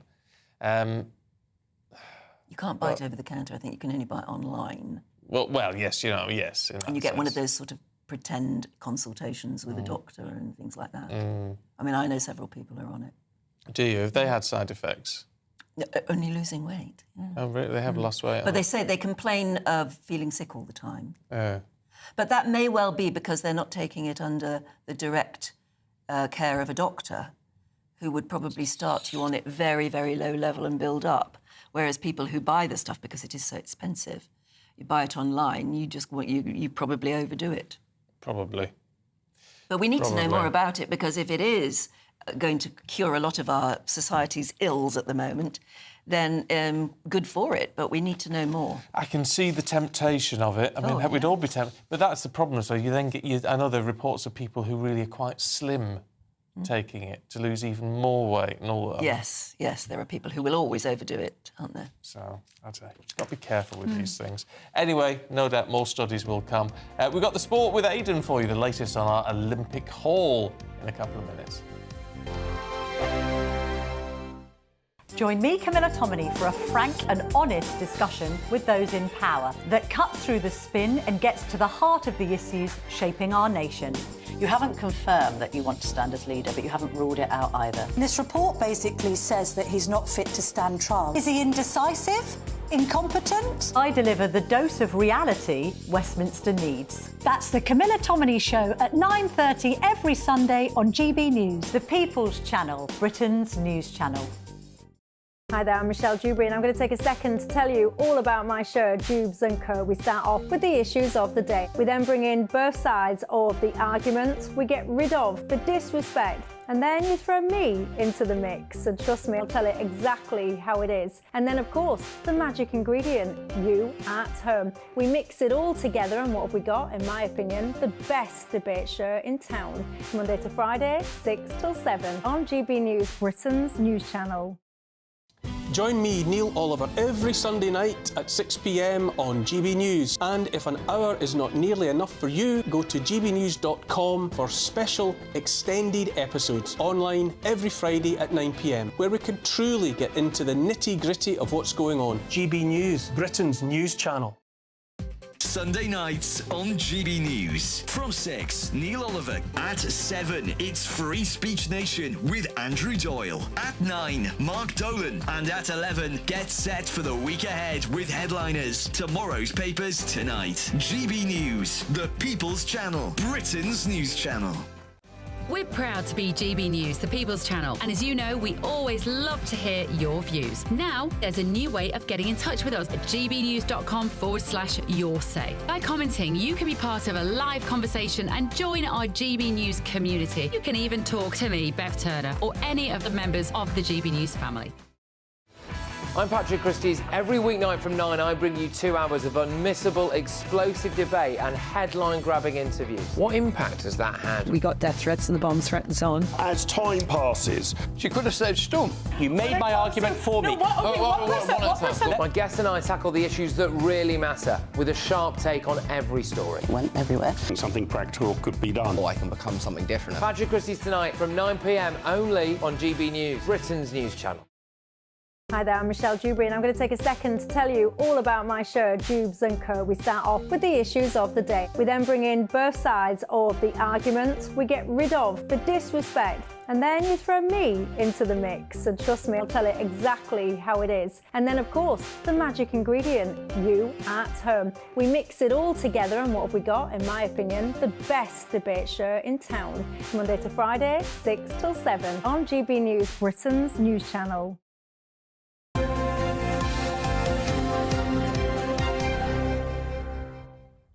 Well, it's a big day today, actually, as far as the Olympics is concerned. Aidan is here. First of all, I've got the tennis match, which is at 11 o'clock this morning, I think. It is, yeah. So one of the themes of this Olympics is that maybe some of the competitors are not quite the household names that they were maybe 20, 30 years ago, but you cannot say that about the tennis final today. Djokovic against Alcaraz, as Stephen mentioned last hour, is a repeat of the Wimbledon final of just a month ago. They've met each other in the French Open. It is the eminent rivalry in tennis now, which is astonishing when you consider that Novak Djokovic is the same age as Andy Murray. He's had rivalries against Federer, Murray and Nadal and numerous others, including Wawrinka on the odd occasion. Now, he's got this new one right at the end, and he's got 24 Grand Slams under his belt. He's got But he's never Davis had Cup, an Olympic gold. Exactly. Nadal has an Olympic gold. Federer has one in the doubles. Murray has 2. Yeah. And so it's a chance for him to do it today. He is the slight underdog against Alcaraz. Alcaraz would be the favourite in that just because he's in imperious form at the moment. I think he will become the dominant player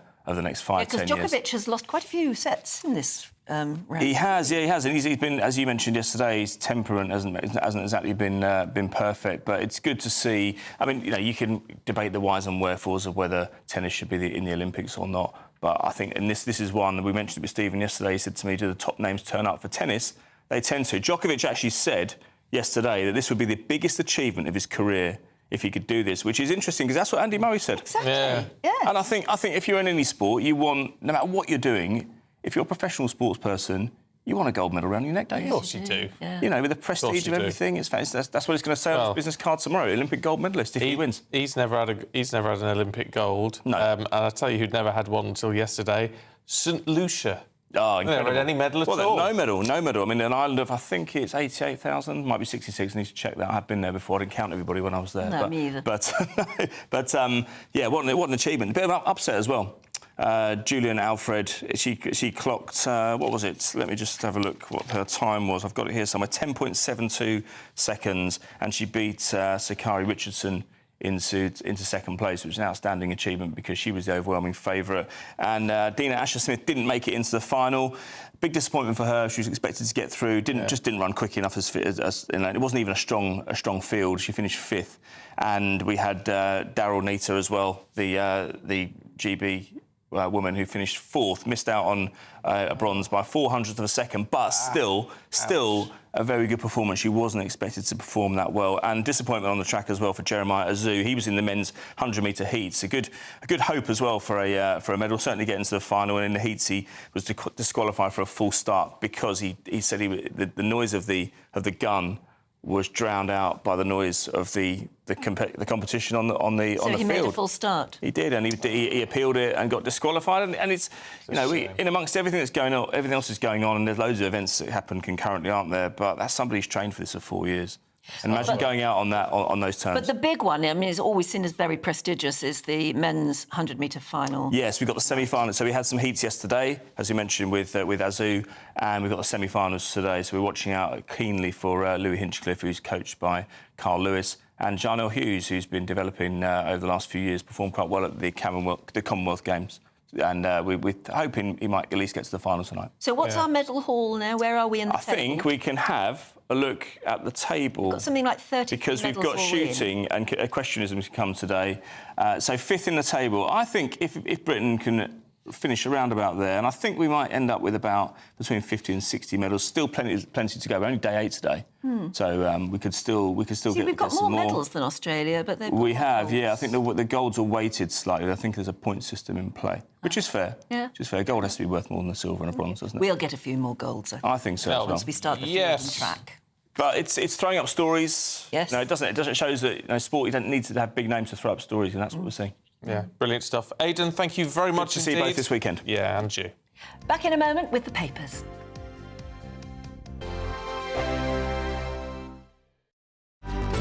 Good afternoon, Britain. Your lunchtime update on the stories that matter across the UK.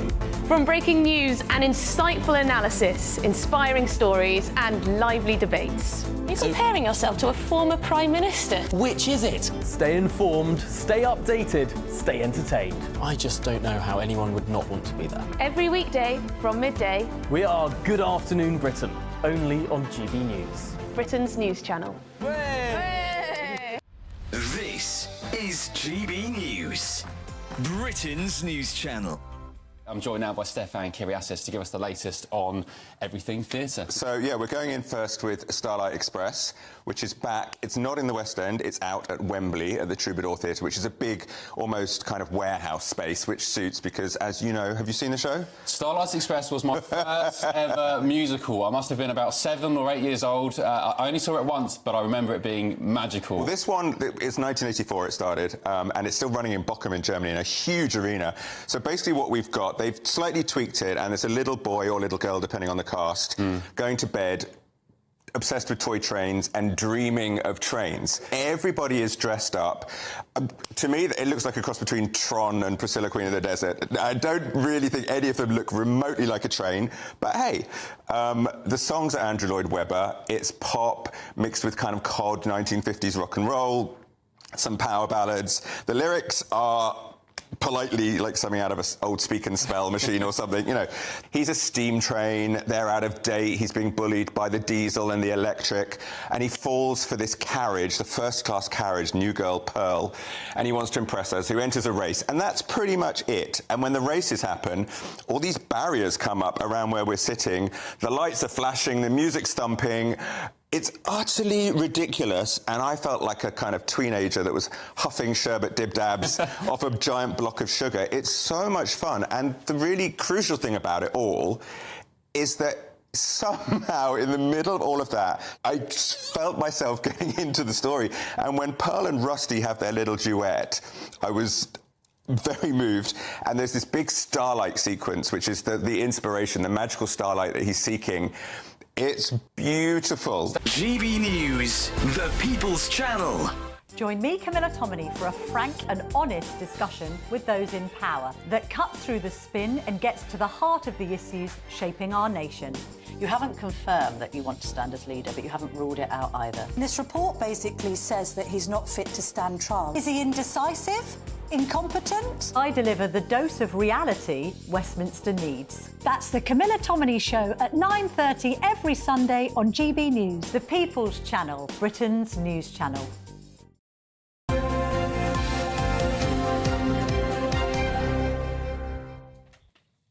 Oh, excuse me. Sorry.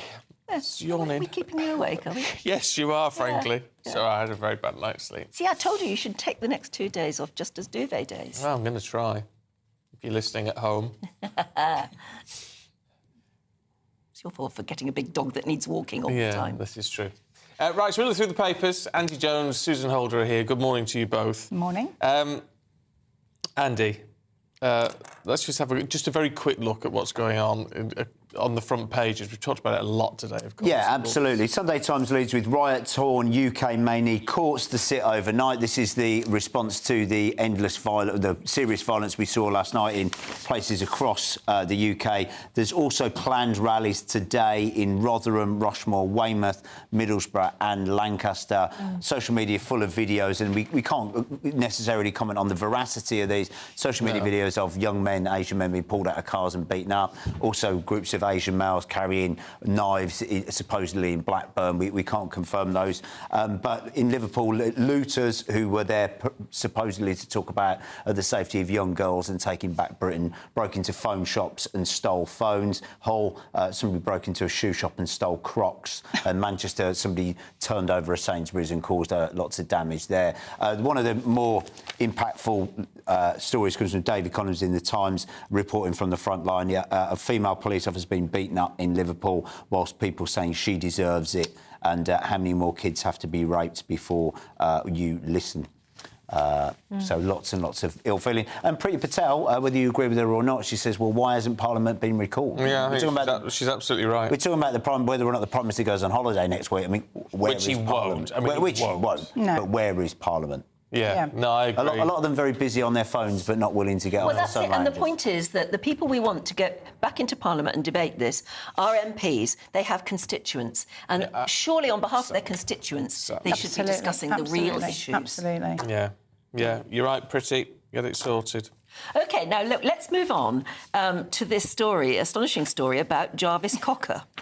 Who wants to speak to this one? Well, apparently, a lot of people, if you're a millennial... I'm a millennial. We've discussed this in the last time. Oh, I'm Gen X. I'm so confused about what I am. Anyway, whatever I am, I do know who Jarvis Cocker is. But if you're some of the other things, you don't. You think Jarvis Cocker is a spaniel. Now, everyone here does know that he was the lead singer... Pulp.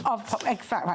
But apparently, if on question, this is a poll by Hooch, the drinks firm, who have asked quite a lot of questions of quite a lot of people, and a lot of the funny ones. Apart from Jarvis Cocker being a spaniel, people think that Liam and Noel Gallagher are TV presenters. So they asked teenagers this. So these are sort of Gen Z, very young people who didn't live through Pulp and Oasis first time. Yeah. I didn't live through Henry VIII, but I know who he is. Yeah, exactly. And also the Happy Mondays, they thought possibly their suggestion for what the Happy Mondays was all about, maybe it's the name of a Viagra pill and not about... Now, not a bad idea. What worries me is, and if they don't know who these people are, what hope is there for people being able to know who the Beatles or Elvis Presley? And I think it's outrageous that people in this country might not be able to name all of the Beatles. I would just think... We've got to that point, though, in history. But we shouldn't get to that point. It's very important culturally to have that kind of knowledge. And I think maybe we should start putting it on the curriculum at school if people aren't kind of picking it up generally. You can't put the Happy Mondays on the curriculum, I don't see why not. 15% of Gen Z thought Cool Britannia was the name of... The Royal Yacht. Of the Royal Yacht, yeah. And another 10% thought it was the national anthem.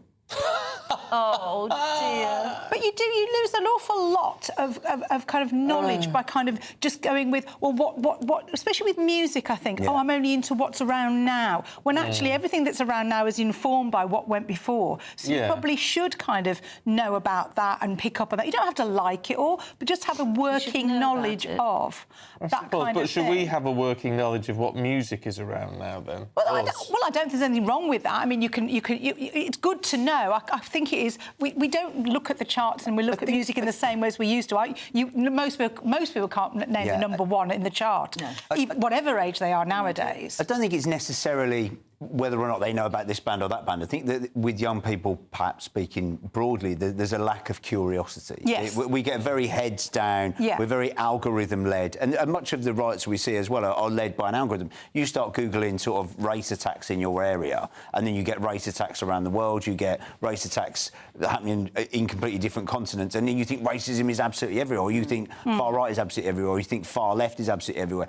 It gives you this idea that everything is significantly worse in some ways than it is. And because the that's how algorithm people is quite get their interesting. information, though, isn't it? Yes, Either they are tapping deliberately into, and they're only getting this echo chamber of stuff they already think, or they're followed around by cookies anyway. Yeah, I mean, I Googled, just an example, I Googled, one of my local schools was closed because of a violent incident, and I Googled it, and then now I just get every violent incident that's happening in any school anywhere, and now I think that it's absolutely terrifying, and that's not necessarily the case. Yeah. All right, I'll tell you what is terrifying, that watermelons are going orange.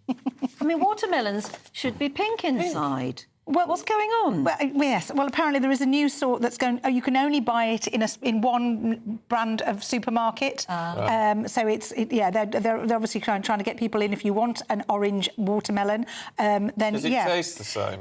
Apparently it tastes sweeter, but they are £4 each. They tried this with purple carrots a while ago, didn't they? Didn't catch on. Purple broccoli and all that sort of thing. Years. But these new things will get people coming in. One, the dinner party crowd who might be a little bit older will want to show off to their friends. And also younger people will also want to take a photo of it and put it on Instagram. Look at this wacky melon I've got. What you say about the dinner parties? It says here, they're guaranteed to turn heads and be talking points at barbecues, summer parties.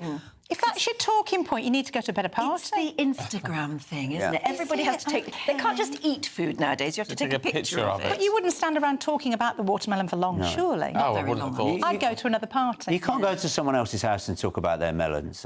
Very fair enough. That might be a better party, but... Oh, talking of parties, weren't you hanging about with Paul McCartney the other day? I was hanging about with Paul McCartney. I was at the a graduation ceremony in Liverpool that he goes to every year because he's the founder of the Liverpool Institute of Performing Arts, and he does come every year and shake the hand of everybody who graduates. And he came over, had a little bit of a dance with my husband, and I had. But not with you. You didn't have a dance with you. No, he said hello, baby, and gave me a little kiss on the cheek. That's quite cool, isn't it? That's quite a name drop. I can't top that. No, you can't. Don't even try. At least I knew who he was. This is true. Right, thank you both. Been good to see you. Yep, indeed. It's time for the weather. Here's Craig. A brighter outlook with Box Solar, sponsors of weather on GB News. Hello there, welcome to your latest GB News weather forecast on the Met Office. Well, today most of us should see some sunshine, but it's not quite the case for all of us. Northern Ireland seeing quite a wet start with some cloud here. That rain also moving into parts of western Scotland, maybe at times Cumbria too. But away from this zone, it should be largely dry. Best of sunshine will be across the south. And in the sunshine, feeling pleasant enough, highs reaching around 21 to 23 degrees. But under the cloud, in the wind and rain across Northern Ireland, I think feeling fairly disappointing for the time of year. So as we move into the evening, it's going to be a fine end to the day really across southern parts of the country. Some late spells of sunshine to enjoy here, and again in the sunshine I think it still will feel fairly warm. But as we move further north, we start to bump up into this area of cloud and rain. The rain quite heavy for a time across Northern Ireland.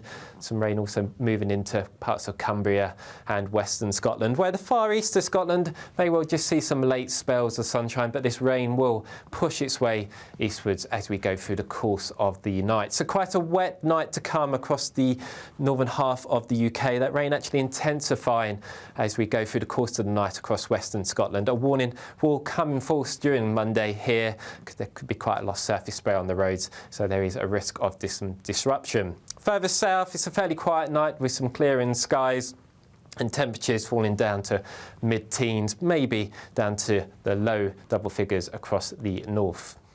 So we start Monday off, which is a bank holiday across Scotland, on a fairly wet note here. Also some further rain for Northern Ireland too. But further south, best of sunshine will be across the eastern half of England. Further west, there'll be a bit more in the way of cloud in the sky. But where we do see the sunshine, it's going to be feeling fairly hot. Temperatures potentially reaching 27 or 28 degrees down towards the southeast.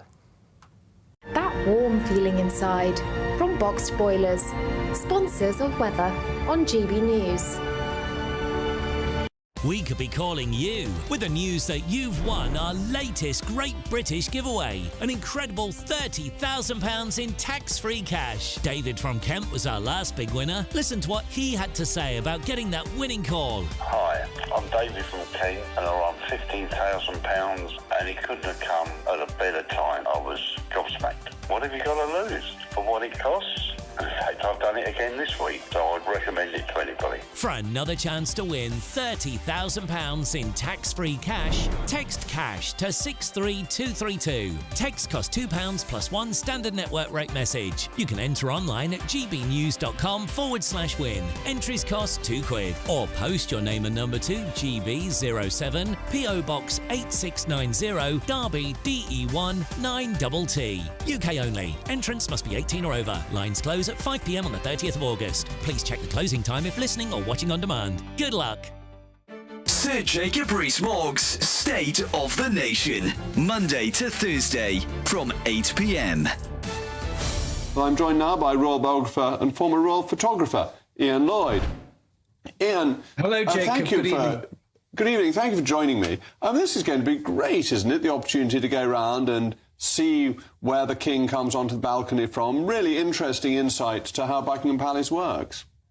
It's exciting. I went yesterday, there was a press preview, and the thing that struck me first of all is that if you're the King and or the late Queen and you're on the balcony, you can't see the Mall. I mean, we all see people coming down from the top, you know, thousands of people crowding in towards Buckingham Palace. They can't see it because of this great monument to Queen Victoria called the Queen Victoria Memorial, or they call it the wedding cake, but it blocks the view. So apparently the King has a TV in there, and the late Queen did as well. So what they do is they when they're waiting to come on, they're watching the TV to see how the crowd's getting nearer the palace. And the other thing that struck me is when we were on it looking down, is you can actually see individual faces in the crowd out there, because we looked out, you know. So they do get a good view of what's happening directly underneath the palace, you know. So they can see individuals. So if there's a friendly face in the crowd, they can see that person and possibly even wave. But they can't see that enormous mass of people you get at the big events that goes back towards Admiralty Arch. The other thing I learned is there's a great historical link, because the person that put the east wing on the palace, because it was originally 3 sides, and Queen Victoria had, of course, 9 children, so they had to build a 4th side for all the nurseries and things. Edward Blord was the architect, but the master builder was Thomas Cubitt. GB News, the People's Channel.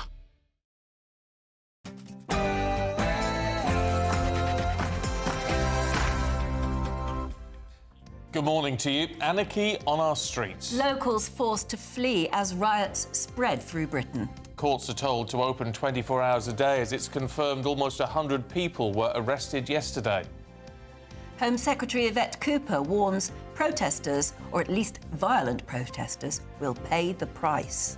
We've been clear to the police that they have our full backing in taking the strongest possible action against perpetrators. Anyone who engages in this kind of disorder needs to be clear that they will pay the price.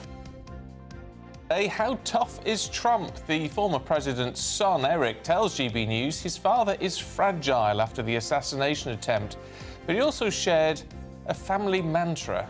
He always looked at me, he goes, Eric, no drinking, no drugs, no smoking. Okay, let me say that again, no drinking, no drugs, no smoking. You better do well in school, right? And that's how we always went off. And what about Harry and Meghan? And will they be upset about what former President Trump apparently has said, that he would happily deport them back to the UK if indeed he won the election? Locals demand Britain's wonkiest inn is rebuilt a year after the mysterious fire that burnt down the Crooked House. Good morning. It was a fresher night for most of us last night, and today offers some sunshine, and in fact temperatures are on the rise again for some of us. Find out more in a little bit. Just gone 9 o'clock. I'm Stephen Dixon. And I'm Ann Diamond, and this is GB News Breakfast.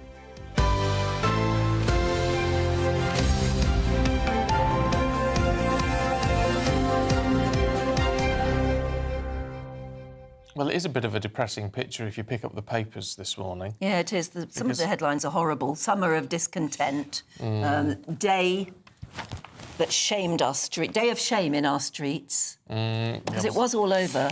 The rioters will pay the price. That's quoting the Home Secretary on The Observer. And 24-hour courts to tackle rioters, front page of The Telegraph. And there are worse. I think it was The Sun on Sunday says just one word, anarchy, which is worrying.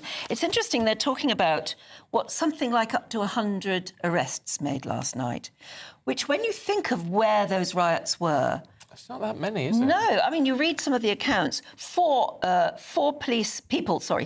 people were arrested in Hull, where there were some of the most violent scenes. 4 men arrested in Stoke-on-Trent. It doesn't seem that these mass arrests are happening, and yet when you look at some of the video, there seem to be so many making real trouble. Yeah, but I mean, those number of arrests wouldn't require, as we're being told now, 24-hour courts and all that sort of thing, should they? But of course, what we are seeing is a focus on the trouble And no one is condoning the trouble, of course. I mean, you don't want to be attacking. You should not be attacking police officers. You shouldn't be smashing shops, buildings or anything else and setting fire to cars. But there's less focus on the general discontent, which a lot of people, a lot of you've got in touch this morning, are feeling about, you know, peaceful, ordinary people just saying, we're not happy with where this country is. Shall I find that email from Richard? Richard, was it? Yeah, that was a great one. And while Anne does that, the Prime Minister has said, yes, the police have got all their support, well, that's fair enough, but he said the streets need to be kept safe from thugs who sow hate. And while that may be legitimate, a legitimate thing to say in some respects, of course, what it doesn't reflect is all those people who have been taken to the streets peacefully because they're just not happy. This is what Richard said earlier on. He said, I'm 76 years old and I've just retired for the 4th time. I've worked all my life, never claimed benefits and always paid my taxes. I clean the street in front of my house and I love our country. I have never been overtly political, although I've always supported conservative principles. I'm not far right or anything like that, but I am unhappy about the way our political masters have allowed uncontrolled immigration over the last 20 years. I do believe it's been deliberate in order to keep wages low and fill jobs cheaply without the need for training. I have been saying for many years that eventually the normally patient and welcoming British public will show their dissatisfaction with the situation. See, that's beautifully put. It's beautifully put, and that's what isn't being addressed at the moment. Let's go to the Home Office. Our reporter Adam Cherry is there for us. And whatever tough talking there is, Adam, and yes, there is a need for some, it has to be said, it's these sort of moderate voices that actually really need to be listened to now, isn't it? Yeah, I think they're really two separate points, aren't they? On the one hand, we can have a serious and moderate discussion about the scale of immigration and integration, whilst also acknowledging that people throwing bricks through windows and setting fire to shops is dangerous and disgusting. I think you saw Kemi Badenoch say something similar over the weekend. She, of course, is running for the leadership, so she will have plenty more to say on this, as indeed will the rest of those candidates. But it's a delicate conversation that has to be had at the appropriate time. I think for now, the priority is, of course, the short term, stopping these riots, stopping people causing chaos, and then it may be necessary to look at a longer term solution and diagnosis for this. Priti Patel, amongst others, have been calling for Parliament to be recalled so that individual MPs can come back and where they belong in Parliament when the country is in trouble and actually start debating the very issues their constituents may want to hear. Is there any sign that that's going to happen? Well, it's possible. Parliament only rose for recess on Tuesday, and the Prime Minister himself is supposed to go on holiday next week. I suspect he won't be the only one. After all, this has been a long election campaign. There's precedent for it. In 2021, the Parliament, or rather the House of Commons, was recalled after the emergency withdrawal of troops from Afghanistan. So in recent history, this has happened. Pressure will grow if this issue isn't tackled quickly, I think.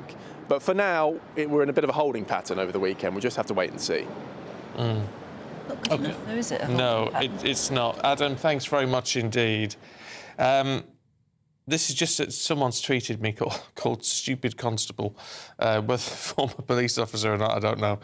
And he just said, it's good to see that you're covering all sides of this. Said the general population being called far-right thugs needs addressing. That's a very valid point. Well, the Richard who emailed earlier would hate being called far-right. Says he isn't far-right, he's just an ordinary person who's now very, very worried about the situation he sees the country coming in. And this clearly has been bubbling away for a long time. It's just, it's been sparked off now. Look, Camila Tomy is going to be here at 9:30 this morning and joins us now. Morning, Camilla. I mean, it is this underlying issue which has got to be addressed by all parties. And as we've been saying this morning, I don't know how you do that without recalling Parliament. Yeah, I mean, I've seen Priti Patel has suggested that. I think there'll be resistance to that idea because MPs will argue they've just fought an election campaign and they deserve a break. However, I mean, this rioting often happens in the summer, doesn't it? I mean, I think when people are sort of, you know, the heat of the moment combined with some of these concerns, yes, it's certainly about immigration. And Kemi Badenoch, the Tory leadership candidate, has suggested that integration hasn't always worked. I think there's also an aspect that some of the people that are rioting feel that people don't listen to them, that they don't have a say, that they don't have a stake. There's a lot to be said as well, I think, for people not really feeling represented by the sort of political elite. None of that justifies criminal behaviour towards the police. I mean, I think any MPs who are discussing this need to be absolutely unequivocal when it comes to calling out people that are being violent towards our emergency services. It seems so ironic in light of what happened in Southport that the very police that are there to help the victims' families are then being set upon by people in such ignorance of what the police are actually there to do. However, that doesn't mean that we can't have some of these difficult conversations. I've got somebody perfect coming into the studio to discuss it all, Robert Jenrick, because we've heard from Priti Patel this weekend and we've heard from Kemi Badenoch this weekend. Robert Jenrick is, you know, one of the bookies' favourites to win the leadership race, and he can come at it from two different perspectives. First of all, as somebody who wants to lead the Conservative Party, but second of all, of course, because he was an immigration minister and he resigned because he didn't think the government was being robust enough in its controlling of mass immigration and indeed of illegal immigration. So let's hear his perspective, because on one hand, it's all very well, isn't it, the Tories kind of criticising Keir Starmer's response, and there is the debate to be had about this idea of everyone involved in the protests being far right. You know, that is as unfair a statement as it is to suggest that anyone involved in all of the pro-Palestinian marches are pro-Hamas. Let's not label everyone and tar everyone with the same brush. So it'd be interesting to hear from Jenrick as well as to how much blame the Conservative government must take for this, because although we sort of associate the original era of mass immigration with Tony Blair, a lot of the frustration is also with people that voted for Conservatives to control immigration, and actually since Brexit we've only seen the numbers go up. Yeah, and actually some people will point out we've only seen the numbers go up since the Labour government came in, but they've been in a very short time. Who else have you got on the programme? We're also going to be speaking to Lord Walney, John Woodcock, the former Labour MP, now an independent peer. Now, he's the man who's been advising the government on extremism and protest. Interestingly, he said earlier in the week he thought that we should introduce COVID-like measures to try and control the riots. Now, I don't know what you two think of that, but that's quite a controversial statement, isn't it? Not least because when we reflect on the draconian nature of lockdown, it seemed to be very anti-libertarian, but that's where he's coming from. You know, is he going to be advocating some kind of zero-tolerance policing approach? And then the question is whether that actually does quell the issue or inflame it even further when we've already got suggestions that the policing's been two-tier, that some protests have been treated in a different way to others, although it could be said that actually the protests we've witnessed in the last sort of 24, 48, 72 hours has resulted in parts of police stations going up in flames, and that's not something we've witnessed in other marches. Yeah, no, but it's interesting how these things add up, don't they? It's very difficult to do direct comparisons. I mean, some of the arguments that are made by people is, well, these have got so heated because of the way these other protests that may not have been as violent, but certainly vile things were being said against Israelis. Yeah. And yet there didn't seem to be that much of a response. And it's this sort of issue. I mean, it's so delicate, isn't it? It's so nuanced in a way, and yet no one politically really, apart from, you could say, Reform and Nigel Farage, dares to really address it. Yeah, and then in the papers today, Nigel Farage accused in the Mail on Sunday and others of sort of inflaming the issue. On one hand, he said we need to have these conversations. Some have found him guilty of misspeaking and repeating some of the online misinformation when it came to Southport. He also landed in a bit of hot water after he commented on the Hare Hills riots earlier or last month. So that's a difficult one. I think I'm going to ask everybody on the show whether they agree with Kemi Badenoch about aspects of integration into this country failing. I'm also going to be speaking to David Davis, the veteran Tory MP. Look, he's been around the block a long, long time. He's got a lot of experience when it comes to commenting on the right to protest and where that line should be drawn with sort of people's civil liberties and that overspilling into unrest and inciting of hatred. So he's also going to be a very, very interesting guest on the subject. Lots to speak about today. He's also been very outspoken, hasn't he, just recently about the Lucy Letby case. He's been clearly looking into this in more depth. Fascinating this. He wants to raise it. He's going to spend the summer looking at all of the documentation and all of the court reports and all of the transcripts. Spend the whole of the summer doing that. I interviewed him about it last week for The Telegraph. He has got doubts about some of the evidence that was presented in court, so he wants to pore over all of that documentation. And if he thinks that there is a chance that Letby has been the victim of a miscarriage of justice, and there's a piece in the Sunday Telegraph today talking about how there was a bacteria in the taps at the Countess of Chester Hospital that may have affected babies in that neonatal unit, if he thinks that she might be innocent, he's then going to start raising questions in the House of Commons using parliamentary privilege. So certainly that is something to watch. OK, Camilla, look forward to seeing you at 9:30. Thank you very much indeed. It's these difficult conversations, whether it's about the trouble that's going on or the Lucy Letby thing. I mean, obviously there's so much fury about, obviously, that crime, and yet... So it's going to be... Actually, David Davis is an interesting character. He doesn't mince his words, but it's an unpopular thing to do. But he's a very experienced politician, very experienced man. He would not be looking into it in such depth if he weren't fascinated by the fact that, you know, there isn't even the slightest possibility that certain evidence was flawed. And as the piece that Camilla's talking about in The Telegraph today, that there was this apparent...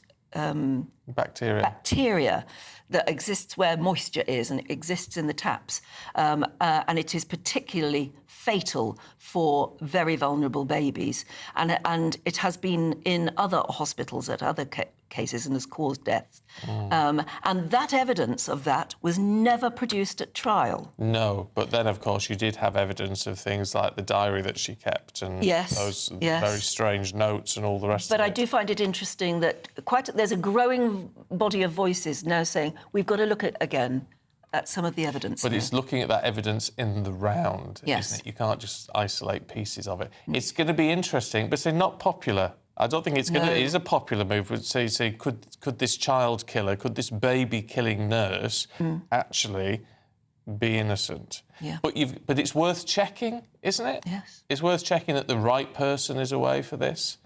You don't want miscarriages of justice, and maybe you'll come away with the conclusion that actually there's nothing to answer. But it's good that somebody with his integrity is going to be looking at it in depth. Yeah, you can't question his integrity and all of that. Right, moving away from all of that and ahead of Camilla, maybe you want to sit down and think about spending £30,000 this summer, because it could all be yours in our Great British Giveaway. It's a huge tax-free prize, and here's how it could be yours. Don't miss out on your chance to win a whopping £30,000 in tax-free cash to spend however you like. It's extra cash that could really make a difference to your coming year. You could find yourself on that holiday you've always wanted to take, buy that treat that always seemed out of reach, or just send some of those day-to-day financial stresses packing. £30,000 could be yours. For another chance to win £30,000 in tax-free cash, text CASH to 63232. Text costs £2 plus one standard network rate message. You can enter online at gbnews.com/win. Entries cost £2. Or post your name and number to GB07, PO Box 8690, Derby DE1 9TT. UK only. Entrants must be 18 or over. Lines close at 5 p.m. on the 30th of August. Please check the closing time if listening or watching on demand. Good luck. Good luck indeed. Did you know it's August Bank Holiday tomorrow in Scotland and the Republic of Ireland? Oh, right. They get Bank Holiday Monday tomorrow, but we do get one on the 26th of August in do we? England, Wales and Northern Ireland. Yeah. 26th of August. Oh, right. So there you go. Well, I might be going to a village fete that day. Something to look. Well, that's why the village fete is being held on that day. I suppose it is. Yeah. I've been invited to Swinstead Village Fete. It's in my diary. I can't really remember. Well, you've committed yourself now. No, well, I did say I might not be. It all depends on what's going on in the house. Okay. Anyway. I might not be able to go, but I might do. So there are August bank holidays to look forward to coming up in Scotland tomorrow, 26th, for everybody else by the look of it. Right, do stay with us, though, because still to come, we're going to be talking about this Crooked House pub, the one that was burned to the ground in South Staffordshire, where the locals really want to build it back. Sunday nights on GB News. From 6, Neil Oliver. At 7, it's Free Speech Nation with Andrew Doyle. At 9, Mark Dolan. And at 11, get set for the week ahead with headliners. Tomorrow's papers tonight. GB News, the People's Channel, Britain's news channel. I'm Christopher Hope. From pop stars to politicians, I'll interview anybody in a pub who's got a political opinion. Join me every Friday on Spotify, Apple Podcasts, YouTube or gbnews.com, or wherever you get your podcasts. This is GB News, the People's Channel. Sunday with Michael Portillo. From 11, only on GB News. Welcome back to Sunday with Michael Portillo. Most people will be familiar with French artists such as Auguste Renoir, Claude Monet and Camille Pissarro, who with others made up the Impressionist movement of the late 19th century. But we are probably less familiar with the British contingent of the Impressionists, artists like Frank Bramley, Elizabeth Armstrong Forbes and Walter Langley, amongst many others. David Messam is on a mission to change that. I'm joined by David Messam and by Patrick Duffy, an esteemed archivist.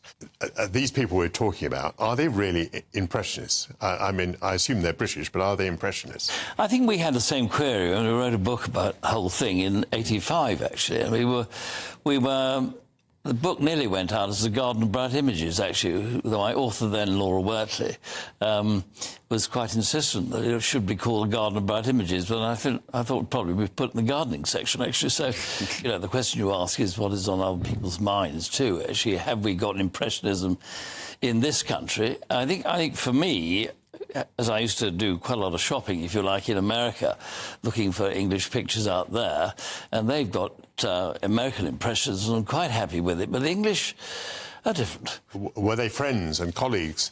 Were they collaborators with the French Impressionists? Broadly speaking, British Impressionism is, as we term it, is the post-Impressionist movement. So they were certainly inspired by the French Impressionist movement as it was, but they came later. They travelled around Europe and became attuned to en plein air painting, so painting outdoors, and that's what they brought over with them. We call it British realism, but there's a focus. British realism, I kind of recognise. Yeah, I mean, that's exactly what that looks like. Exactly. The People's Channel. Join me, Nana Akwe, for an informative, interactive news programme with a difference. It's fun. It's true. You're not wrong. No one will be cancelled. Lovely. Join me from 3 p.m. every weekend, only on GB News, Britain's news channel.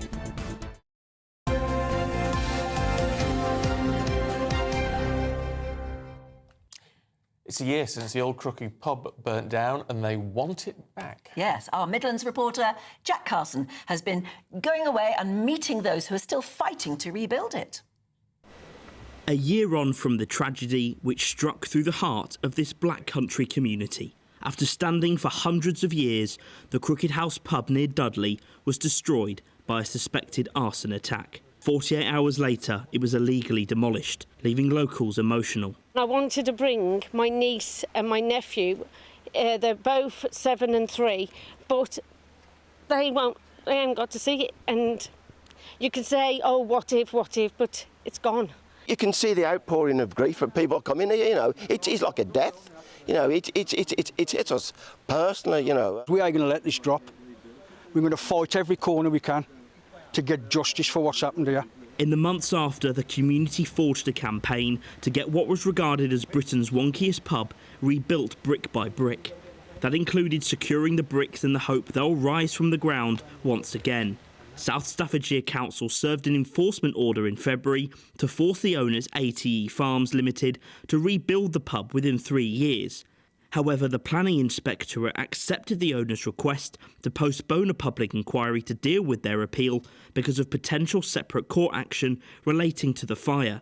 6 suspects have so far been arrested and released without charge, but Staffordshire Police say their investigations continue. Campaigners still visit the site regularly, and campaigner and local councillor Ian Sandall says the pub was about more than a place to drink. I mean, first and foremost, it was a pub. You know, it was a weird, wonderful, quirky pub, the likes of which you'll never see again anywhere else. And that was part of its charm. And because here in the Black Country it's so renowned that there's a lot of emotional attachment with everybody. You know, it was built in 1765, that's 4 years before the birth of the United States of America. This place has been and seen the world change beyond belief. You know, so again, it is part of our heritage. It's a massive part of our Black Country history and culture. One of the people who's been instrumental in the campaign, Paul Turner, says the focus remains the same 1 year on. The way we see it, we want to be in there having a drink. We want it to be a pub again, and we're not sure of the route to actually get to that point. The first thing we've got to do is we've got to hopefully see the enforcement notice, the appeal fail, and the enforcement notice be basically what they've got to rebuild.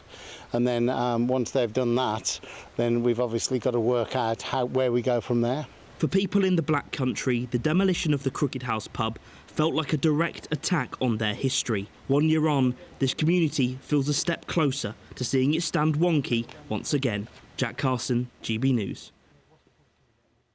Yeah, best to look sort of on that. That is it from us. Up next, it's Camila Tomy. Have a great week.